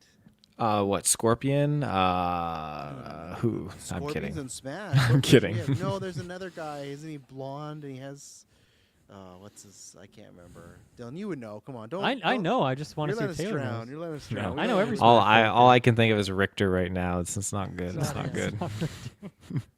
Ken is in there as well. Oh, Ken, right. Okay. Yeah. All right. Okay, let's take our next ad break. We'll be right back. Okay, we are back. And sorry, I missed another thing, and that was Lego Batman. So, Travis, again, can you fill me in? What's new with the Lego Batman trailer we got today? Of course, we kind of knew this, but we got a date. It's coming out May 29th. They just showed off a bunch of new characters. They start hinting as deluxe edition. So this is a big thing that I was surprised about, that when they announced the game, they said it's like you can play as Batman, Gordon, Robin, Nightwing, Catwoman, and maybe one other ones. But they are keeping it to not the old school Lego way where it's like, here's 50, 60 characters. It's like, here's your set 7. But as we talked about, like, each character has a bunch of different costumes and things you can change about them. So there's like minor RPG elements. So they revealed just more outfits in the deluxe edition. And apparently it looks like you can play as Joker and Harley Quinn in deluxe edition. So if you want to play some villains, you got to get deluxe edition. I think it's $20 more than the original version. I will be a sucker and play that $20. They got Batman. They got the Arkham trilogy suits in there, Dylan, and they got one of the Batman Beyond suits in there. I'm so happy for you. Once Batman Beyond was in there, it's happening. But it just showed off. They even had just tons of tributes to different movies. Even one of the opening of Arkham Asylum, they're recreating that in the game. So I think this is just like again a Batman's just smorgasbord. And yeah, I haven't looked what's coming out around May. Obviously, there's a bunch of games, but I don't know what that is. I'll have to look at that. But yeah, that was the biggest thing, was the trailer and the official date. So Nice. Very exciting. Okay, let's move along then to Tomb Raider. Got a little 2-in-1 moment here. We had 2 announcements. One was Tomb Raider Legacy of Atlantis, which appears to be like a bit of a remake. I guess you'd call it a remake of the OG game or an early game. And then also a new game, Tomb Raider Catalyst, coming out 2027, which I think, we got an announcement of that a while ago, but not necessarily like the name or release date or anything like that. So we have some more information on that. I think for me, the thing that really stood out is like the tone seems to be quite a bit different than we got with the recent trilogy of games. Like this seems much more, I guess not dark and gritty and survivally. This seems much more kind of bright and cheery, maybe a little more Uncharted, I guess, in terms of the tone is how I would describe it. We saw some dinos and stuff. So, Taylor, what did you think of the 2 Tomb Raider announcements? This is pretty sweet. I think it gave me major Uncharted vibes, and I've been craving for a new Uncharted adventure after 3, but I don't have a PS4, so I couldn't play that. What was it called? Not Drake's Fortune. Was it Drake's Fortune? That was the 4th one? Thieves End, that's right. Yeah. So I've been waiting for something like that. I've never gone back and played any of the other Tomb Raiders, but I remember one that my dad had on the computer that I'd play back in the day, and it wasn't like the OG memeable one where she's like super like pointy and stuff like that. what do you mean? Kim Possible mode. Yeah, she's just like super like pixelated pointy, like every corner of her. Her shoulders, her head, everything. I know where you're going, you son of a gun. I just can't remember that series too. There's a lot of debate about butt in our Discord during this stream. I thought there was like 6 different messages about butt from different people, so I just had to clarify. I thought funny. Someone was like, "Man, why would they show her butt?" And then like posted a picture of her butt. I'm like, You became the thing which you sought to destroy. That's bait. Yeah. Which I understand his point, because it's definitely like, not to get too political, but this really felt like they're like, we don't want any red-eyed woke thumbnails for this game. Like it felt, because honestly, like Taylor said, she used to be very poignant. It's funny you say like you want to play Uncharted, but if you track it, it's almost like Indiana Jones came out, and that was the inspiration for Tomb Raider. And I feel like Tomb Raider was kind of an inspiration for Uncharted, right? And then our Uncharted was almost the inspiration for the Indiana Jones game. So it's like there's this weird circle of these kind of action adventure explorer games. But the new trilogy, which I only played the first one because I can't remember. I think with that second one, they did something where like the game was limited on Xbox for like a year or something, right? That's right. Yeah. So, and that got me out of it, because at that point I didn't have the Xbox One. So I loved that. I loved that remake so much that I bought it on PS4 and then even paid the whatever for the PS5, like to get it rebuff, because I'm with Superbad Mike. I think he's played the whole trilogy, but I thought that was a great story, barring a few little beats, but I thought it was a great story. And even when they did that new movie, that was based off the new games, right? It was like, oh, we're going to try and tackle this a little bit. This definitely looks like, and that's the tough thing, because that look of Lara Croft is very iconic, but parts of this did kind of feel like a little bit of a regression. Like, remember that emotional story we put Lara Croft on? Well, now all our assets are out, and you're just killing stuff, and you're fighting dinosaurs. Like, it looked like there was no more emotional core or beats whatsoever. I could be wrong when we get this game, and it's tough because it is the classic aesthetic, so we'll see. It's that video game and even movie cheesy thing where it's like she's sliding into a bunch of snow and into this cave, and she's in skimpy shorts and the tightest tank top you can find. She probably has frostbite to the nth degree, but it doesn't matter because she's looking hot, right? So I don't know. It looked like they're trying to do the best of both worlds. We're like, oh, it's a bit more serious, but you really think Lara Croft is hot, eh? Like, I don't know. So I'm far behind in the series. Even before I played this one, I would like to play those 2 that I missed out upon because of the Xbox stuff. So, and I think it's honestly pretty bold. I know that first one's a remake, but to put them out back to back, I just don't know if the audience is there, but I don't also know how those last games sold. So maybe they justifies it. I just feel like that's asking a lot of people, especially right now when we talk about 2026. That's a big ask to play an older game that's a remake versus a bunch of new games that are coming out. So I think I will play these games one day, but same thing. I'll wait and see review-wise, because if they are pretty poor, then maybe I will Yeah. cross this off the list. And I swear it was just like last year, maybe even earlier this year, where they had like a kind of HD remaster of some of those old games too, and I think giving them Yeah. more like modern controls. Like maybe that was like a Switch port thing. So it just felt like I feel like they had kind of modernized some of that stuff already. But I guess this is through Amazon right now, and Amazon has Right. endless pockets, right? So I guess that's maybe why we're getting two of these things. So And they're and making again, a maybe it show is that. too. Don't forget. What'd you say?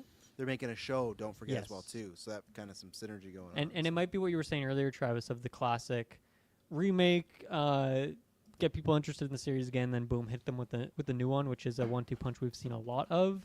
Yeah. Although oftentimes it seems like we get the remake, they see how it does, and then they go ahead with the full game. Whereas this case, obviously, they're already making both like in unison. So we'll see Yeah. what happens here, because you have to imagine that it's like different developers making this as well. So it's probably going to feel a little bit different between the two of them. Maybe it's like the same engine. Who knows?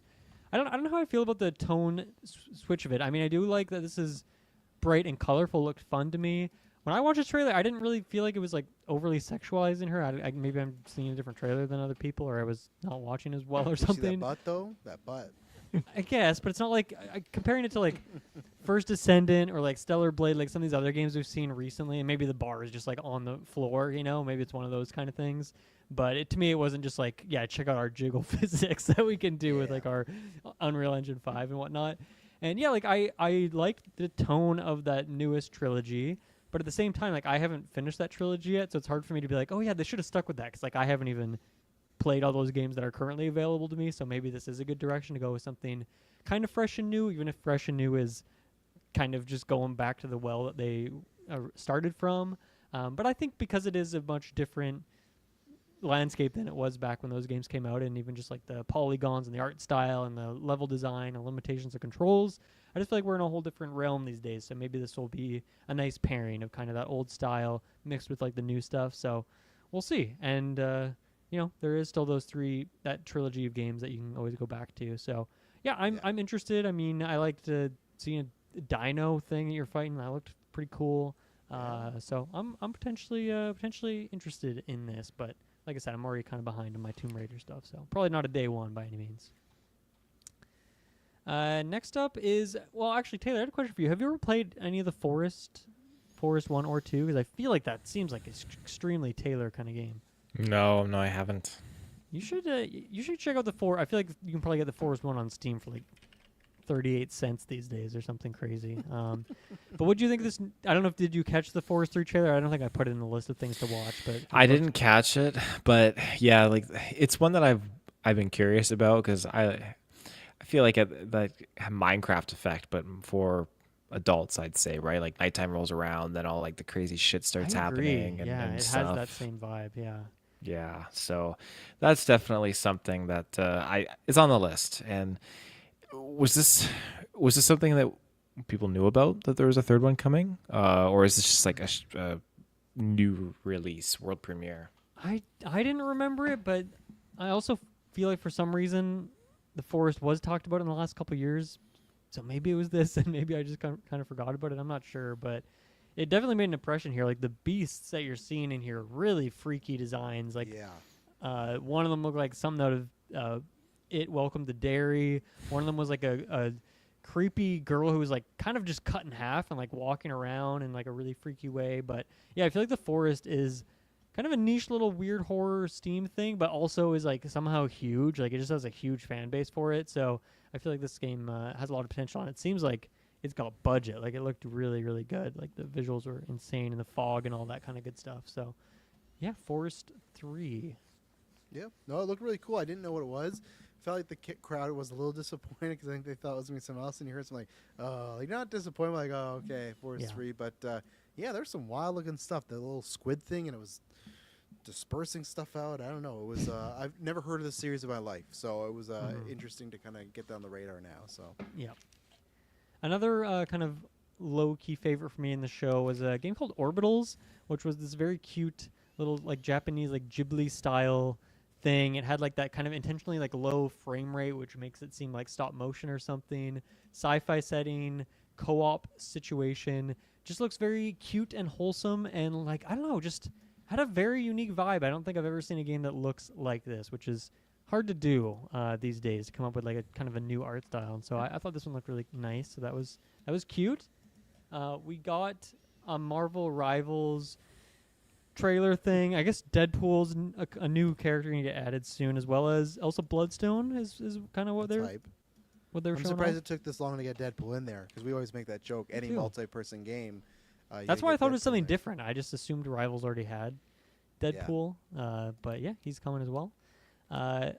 No, this made me realize that no Marvel token, no new character drop or anything. I thought that was happening right after the beta. I thought we were maybe primed to finally get some new characters shown, but no, we still have just the 8 that they originally announced with. So Mhm. who knows when we'll see that game again? Yeah, head scratching me. We talked about last time I was on Sidequest. Oh, that's the fact that, just weird. Yeah, just weird. Yeah. 007 First Light is featuring Lenny Kravitz. He is a Hell yeah. character in the game. Travis, you seem pretty hyped about this. Yeah, it's what me and Kirkland just on our last Weekly Geek were talking about Lenny Kravitz because we started talking about, I think it was in what we've been watching section, and then we are talking about like, oh, he should act more because of Hunger Games and He everything keeps like coming that. up. Yeah, we Geek love First, Lenny over here, and I'm just happy because it's not. It's a half right prediction for Travis because remember Dylan in that first look at first, like they were looking for a villain and they didn't reveal the villain's face. Now, granted, I don't think that's this villain because that villain was like a XOO, right? Like it was someone that used to work for MI8. But I said like, oh, I bet they're not showing us that villain because it's going to be an actor. I could be wrong now because this is Lenny, but I feel more confident now because if Lenny's just playing some kind of, and man, he gave this wild explanation of who his character was, like some drug lore and whatnot. But I think that's a fun thing. I think Lenny Kravitz is like has just a bunch of aura. I think he's a fun villain. I think he is actually a bit of an underrated actor. So, but this gets me more convinced that I think whoever that 00 is going to be somewhat of an actor or name. And if not, then they should just make it Lenny. But yeah, again, I'm just happy this thing consistently gets updated. Like, I feel like it's, knock on wood here, I just feel like it's so rarely in these big IP games where get a trailer, date announced, stuff comes out, and it hits that date. I'm just waiting any day for us to wake up to a green wall of or a gold wall of text and like, we know you want to be James Bond, but you're gonna have to be a little longer. And like, I hope not, because I just feel like the way they're pushing this game is, it feels like it's coming out on that date, and I'm very excited for it. So, and Lenny, hell yeah, that was fun, you know. So, see, we should have done the draft. We could Lenny, Stellan Skarsgård, tons of people at these things, you know. Next year, next year. I had it booked a couple dates and then things. That was had to Taron shift. Kirkland. Yeah, that was Taron Kirkland. I but blame next everyone year. else, even though I had a whole year to make that happen. Taylor, I don't know if I've really heard your temperature check. Where are you at with 007 First Light? Yeah, I mean, I've gotten no real experience with previous 007 games aside from GoldenEye. That's the only one. But this one, I don't know if I'm going to buy it, but it's one that I want to try at least. It's hopefully one of you guys invites me You have over to and buy I it can to try dabble. it. That's the No, yeah, unfortunate you can't thing. ever try my Ooh, copy. okay, well when you guys get Art Graders, I'll buy it. Can't I learned they use AI in that game, Taylor? I can never buy that game. For what? The voice is Fanboy Clay. If he's still in the chat, he's the one that broke the news. Then to someone me. disputed that in the Discord, so I don't know. Maybe we should look into that before we Yeah, get a fact check. If it is Best confirmed that best AI is multiplayer game of the used- year. Best multiplayer game of the year. It is. Yeah, you got that. Do you think we'll ever have best AI game of the year at the Game Awards? Yes.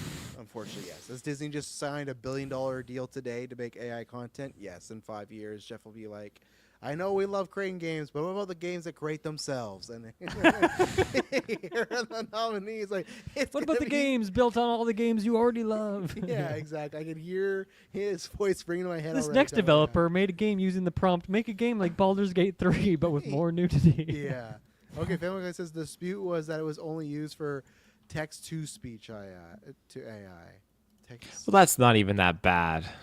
I mean, Used for heck. text to speech. What does that mean? What am I? That's when missing? when you talk to your phone and it translates it into words. It's text. Yeah, I don't think that's bad because I feel technically we've been using AI for like 10 years, and if that counts as AI, right? Like, it's tough because Yeah, if you use Siri to help you get directions when you're driving, you're a AI sicko, and you should be I'm not destroyed. bread and butter one day. Not completely against AI and some things it can do, but I think in the art form of certain things, that's where it's like I want to be particular. So it's like if it was something where it's like, oh yeah, all these voices aren't voice actors, just AI. It's like, yeah, I get no interest in buying that game, right? So okay, Taylor, Maybe once I finish the Resident Evil franchise, I'll come back to Arc Raiders. A franchise. You're gonna go. play the I got 7, or I got 8, 2, and 3, and now 9. So that's a lot to go. So and 4. Okay. Next up was there was a game called No Law, which I joked about in the Discord that I just don't think this is a real game. I don't know how to describe what I mean by that. I just feel like this is either some AI thing. Game's not going to come out. It's not going to be. I think mostly what I mean is I don't think this game's. The trailer that we got, I don't think is indicative of what the game actually looked like, which is always the case to some extent with trailers. Obviously, they're, fudging the details and it's never quite the same experience. But something about this one just smelled funny to me. So that's my thought on that one. But then Taylor Field, Hitman, Mila Jovovich is the next celebrity ET. Are you going to be finally playing Hitman? Because this is a limited time thing. So you would have to jump in. You'd have to play it. and buy it. Oh, yeah, and buy it. Yeah. Ever since you guys were doing on the charity stream that like ages ago, 2 years, it was definitely, it caught me by surprise because that was my first experience seeing Hitman and seeing just how not open world, but how open concept, I guess is what I'm trying to say. It was just really up to, your imagination, how you want to tackle this. And I like that. I like that you can really just put on disguise and go do all this random shit just to kind of get to your targets. That was really awesome. So now with Mila thrown in here, I mean, that definitely has some weight to it. I mean, I never bought the Nicolas Cage pack with Dead by Daylight, so I it's juicy and it's got pull to it, but I'm not sure if I'm necessarily right there. Like, how does it work with multiplayer? Like, can I do assassinations like with you guys in one map, or how does it No, work? but they did announce a co-op mode, but it's not in the game yet. They're developing it though. Mm-hmm. That would be 2-player co-op. So And just how- you taking out Mila, maybe. I don't know. She might not be the villain. Because we've had a couple ones, like Bruce Lee was a recent one, but you don't actually kill Bruce Lee. He's just like helping you kill another guy. I'd hate to have to execute Mila. The girl's just fantastic. I don't know. Yeah, the last one as well. The last two actually, the celebrity is not the target. So I don't know. Maybe they'll keep the streak going, and Mila will just assist. I'm not sure. She also So presented the award for multiplayer, so just a double for you. She did. Oh, she's playing Arc Raiders. I can tell you that. Big fan of Arc Raiders. No doubt. Yeah. Sure. Yeah, I'll play all these. They're fun. I just played the M&M one. It was really goofy and fun. And I mean, yeah, they're free. There is you can pay extra to get some extra skins and stuff, but I just played the free rotation when it comes out. It's on Dartmoor, which is a great map that has a lot of potential for revamping, which they've been doing a good job of. So yeah, I am definitely jumping in for this. I feel like, Travis, you have this game, obviously, but you don't really seem to jump in for these celebrity ETs. You're not interested in them? Well, no, remember I don't, because remember I don't. Oh, think yeah, your edition or whatever is not the correct one, something like that. Yeah, so that's why I was out, because remember I was jumping for the Mads one, and you're walking me through. You're like, there's a whole Discord chain of, well, check this setting, and then Yeah, I see yeah, a yeah. screenshot. Yeah. I was like, Forgot. so no, maybe one day. That I need to get back into Hitman at some point. But I like that they keep doing it, and I like that the game keeps getting supported. So that's awesome. Yeah, I mean, I think the announcement was when Hitman 3 came out, they recouped the cost of development in 1 day. So they've just been playing with house money Jeez. since then. They're good to go. That's So they're great. putting the money into celebrity awesome. ETs to keep the beast fed. This is kind of what's going on over there. So as a big fan of the game, it's all good for me. So that was coming up. That's soon. That's in the next couple months or something like that. So they have a nice streak going. We're almost near the end of it here. Total War Warhammer 40K. David Harbour was up on stage. He was popping off about this. I don't know if you guys are interested in this. Oh, that's a Kirkland thing. Because some I people were was when I saying heard the is rumors it this was Star Wars? There was is this rumors. a Star Wars RTS? Yeah. So that's why I thought, Taylor, maybe you were interested. But Not unless you know- it's labeled as a Star Wars RTS. what if someone makes a mod that reskins it to Star Wars? Because I think that's what people have done with Lord of the Rings in Warhammer. Oh, I mean, that's enticing. I like it, but I'd love just an official one. I'll do it once I get my Steam machine, and if you can point me to those reskins, I'll be there. Yeah. Nice. Yeah. Travis getting into mods. Can't wait. I can't wait. There was a very cute game called Out of Words, which they showed off as like almost stop motion or claymation type thing, where they actually built these little cardboard characters, whatever, and like filming them and stuff. So I don't know what that gameplay will be like. We saw like kind of some stealthy sequences, but it seems like a little more story based. Really cute. I thought that was a adorable little game. Out of Words. A huge hype moment for Jeff Keighley was the grand reintroduction of Mega Man with Mega Man Dual Override, which is coming out. Yeah. I just wrote the number 27, so I guess that means 2027 and not a date of a month. Yeah. Okay. It was my 27. notes. No, I think at one point I did see somewhere online where it was 2027. So Yeah. So this is like just a regular 2D Mega Man game, which I guess it's probably been a while since they've had a new one, but they've had so many remakes and remaster collections and all sorts of things. So to me, it seems like Mega Man hasn't really been anywhere. But hey, for the super hardcore fans, to have a new 2D game is pretty exciting. But I don't know what else I have to say about that one. If you're in I Mega think Man, for you're in me, Mega Man. I think just the two of these, because obviously I'm not sure. Do you have the last game, whatever it was called, Midgard or Highgard or High Guard, yeah. I got it. Highgard? I think this is the case of where Jeff does sometimes talk things too much. Where with this, I do get it. Mega Man has a place in gaming history. I think it's just like you said. Even the way you somehow made it sound like it was something that had been gone for quite a while, and I get that a proper sequel hasn't happened in a while, but I feel like there's always a new Mega Man game every year that's obviously a remake, redone, whatever. But I just hope. My hope is that this will retroactively age better, where he talked it up, and when people get in their hands, it's like, oh wow, this is something really special, right? But it's hard for us to know that with Capcom and Sega and what they do. Like, it's just, it kind of fell with a thug. I think this is like a perfect like mid-show announcement, maybe not the second to last one, and then the last one early in the show, he's like, oh, we have a world premiere that our last one's like, you're not even gonna. You'll have no idea what it is. It's like, well, yeah, no shit, we have no idea what it is because, like, we don't know this game exists. It's an old franchise. So I think because this was in that stretch of Miss Piggy sung, Mega Man happened, and then this, I think there was some questionable. I think that's always the thing with these shows. It's sometimes not what's in them. It's just the order of what's in there, right? So, yeah, I would not have put those two last. But yeah, it looked fun enough. I played enough Mega Man back in the day when I had a Sega. I think. I don't know. It would have to be timing and word of mouth to see if I would get this. But yeah, I thought it was a weird way to reintroduce it. So. Mm-hmm. Yeah. Taylor, you ever played Mega Man?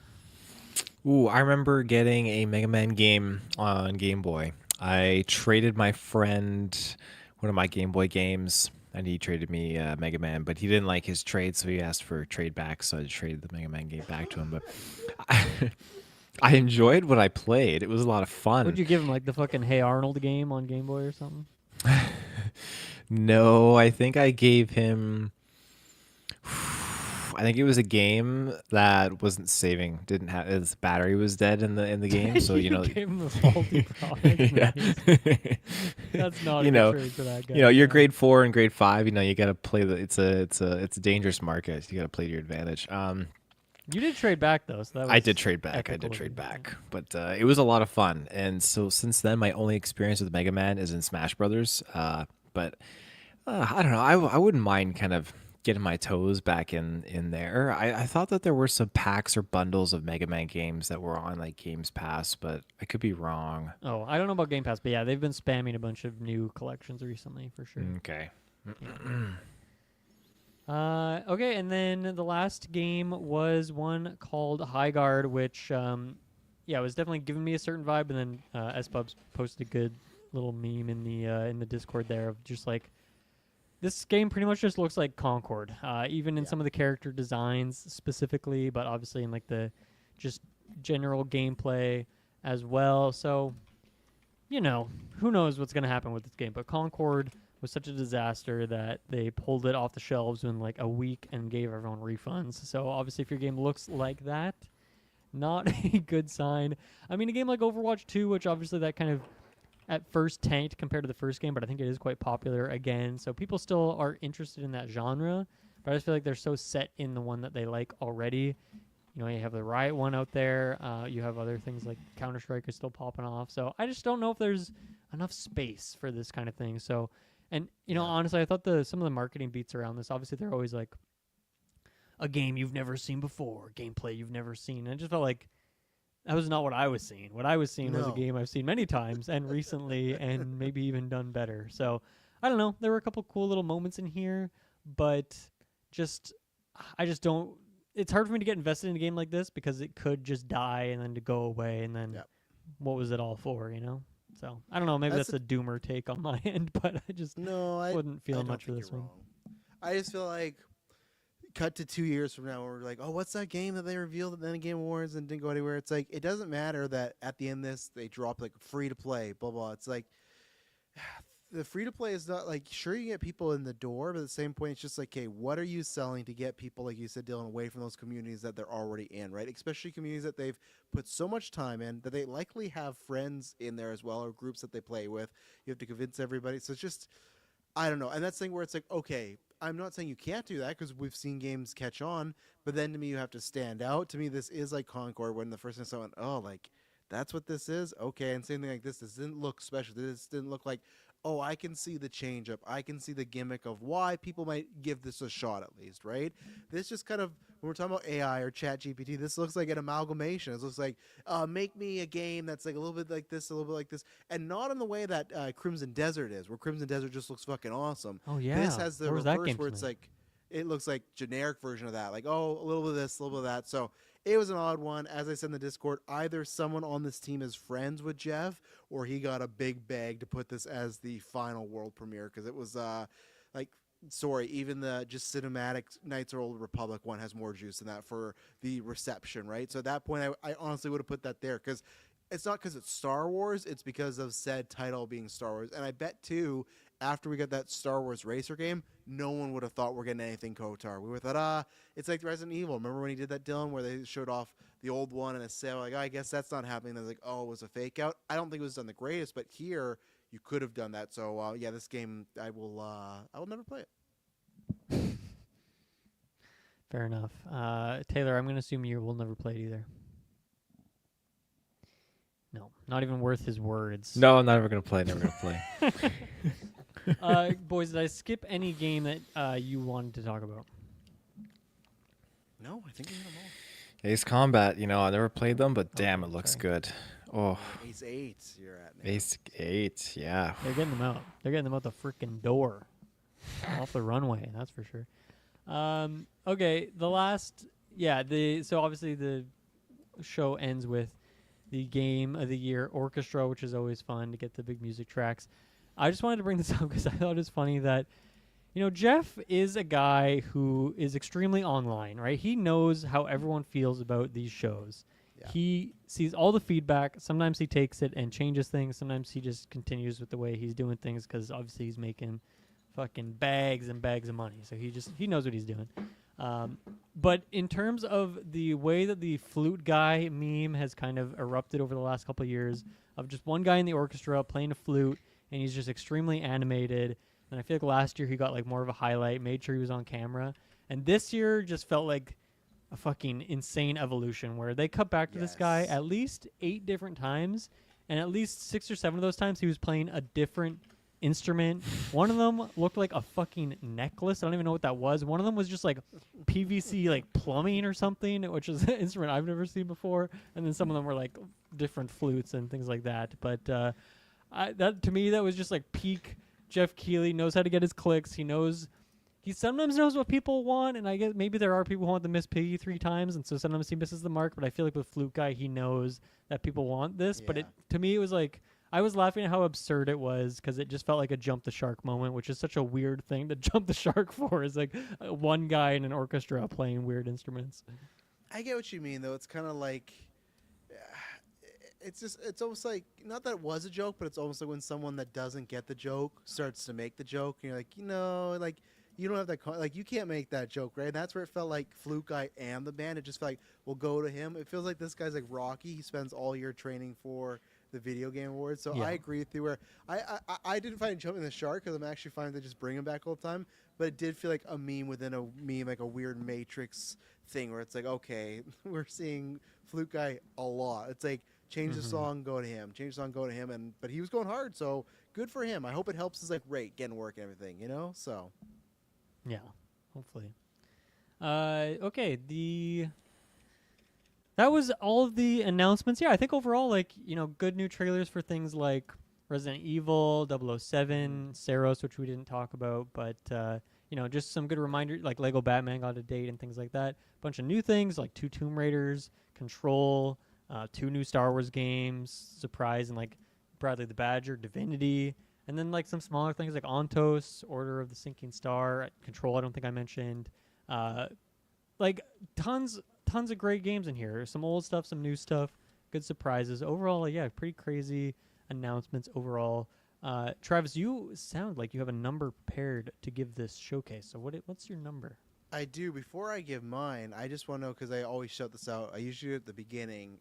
Every time Game Awards or Summer Games Fest, Jeff puts out his poll on X, Twitter, to see what it was. So there's been almost 150,000 votes. It's A, B, C, or D, or N below. What do you think is winning? Because obviously, Tay, you didn't see this show. So, Dylan, what do you think would be the high pick on this? What's winning? Internet percentage? are haters. Yep. So I feel like it's not going to be B. I feel like it's going to be like either A or C. I'll say people were maybe happy today, and maybe this is biased from my perspective. I'll say A. A is actually the lowest with 19%. And That's the crazy. highest is 33% at D or below, which to me is crazy. And this is why That's I just did, like trolling. That's not even real. Like, that's but crazy. See, I don't know. Probably some of it is, but I've seen it where the A is the winner and stuff like that, right? Like, and that's where for me, that's why I open up with, and my number here, I am a bit biased because there's a lot of Travis things. That's where I've said before that Street Fighter thing was fun for me because it's people I know, talent I like. We're memeing about it in the Discord with S-Bubs and Clay and other people that watch wrestling. Like, it was a great time. But I guarantee you, if you don't like that, you're like, this is too long, this is lame. So I'm gonna say, for like enjoyment, it actually was like a 5. But I would not give this my official rating. I would give this a 4.5 for that last half an hour and 45 minutes. I think that stumbled a bit. I think, yes, you could chop Miss Piggy, you could really chop Street Fighter, but at the same time, like, Jeff wants, like, you see Jason Momoa there, like, that helps, like, get traction, right? So that's why, to me, it's not, it looks like they're having fun enough.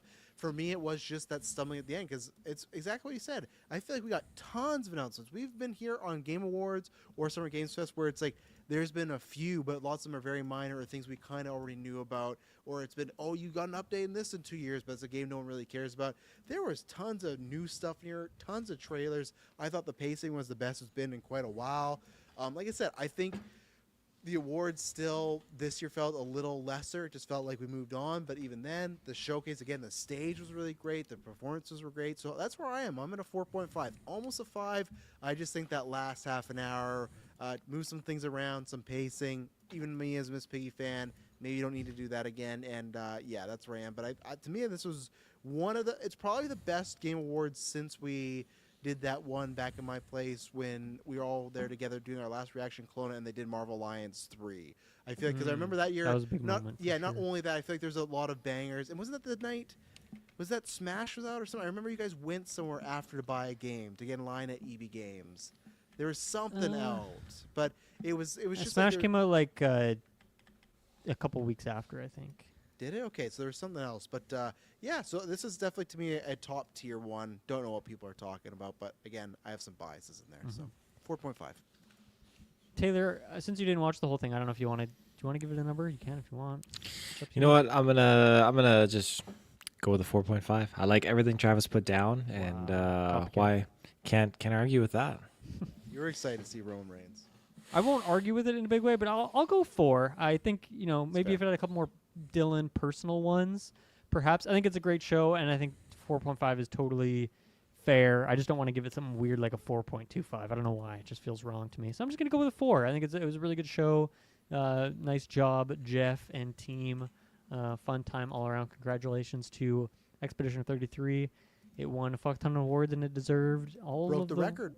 Yeah, and it deserved all of those awards that it won. And they even said, hey, out today, some more DLC for this game, which is Cool. maybe not like a huge expansion thing, but just like, here's some new bosses, new weapons.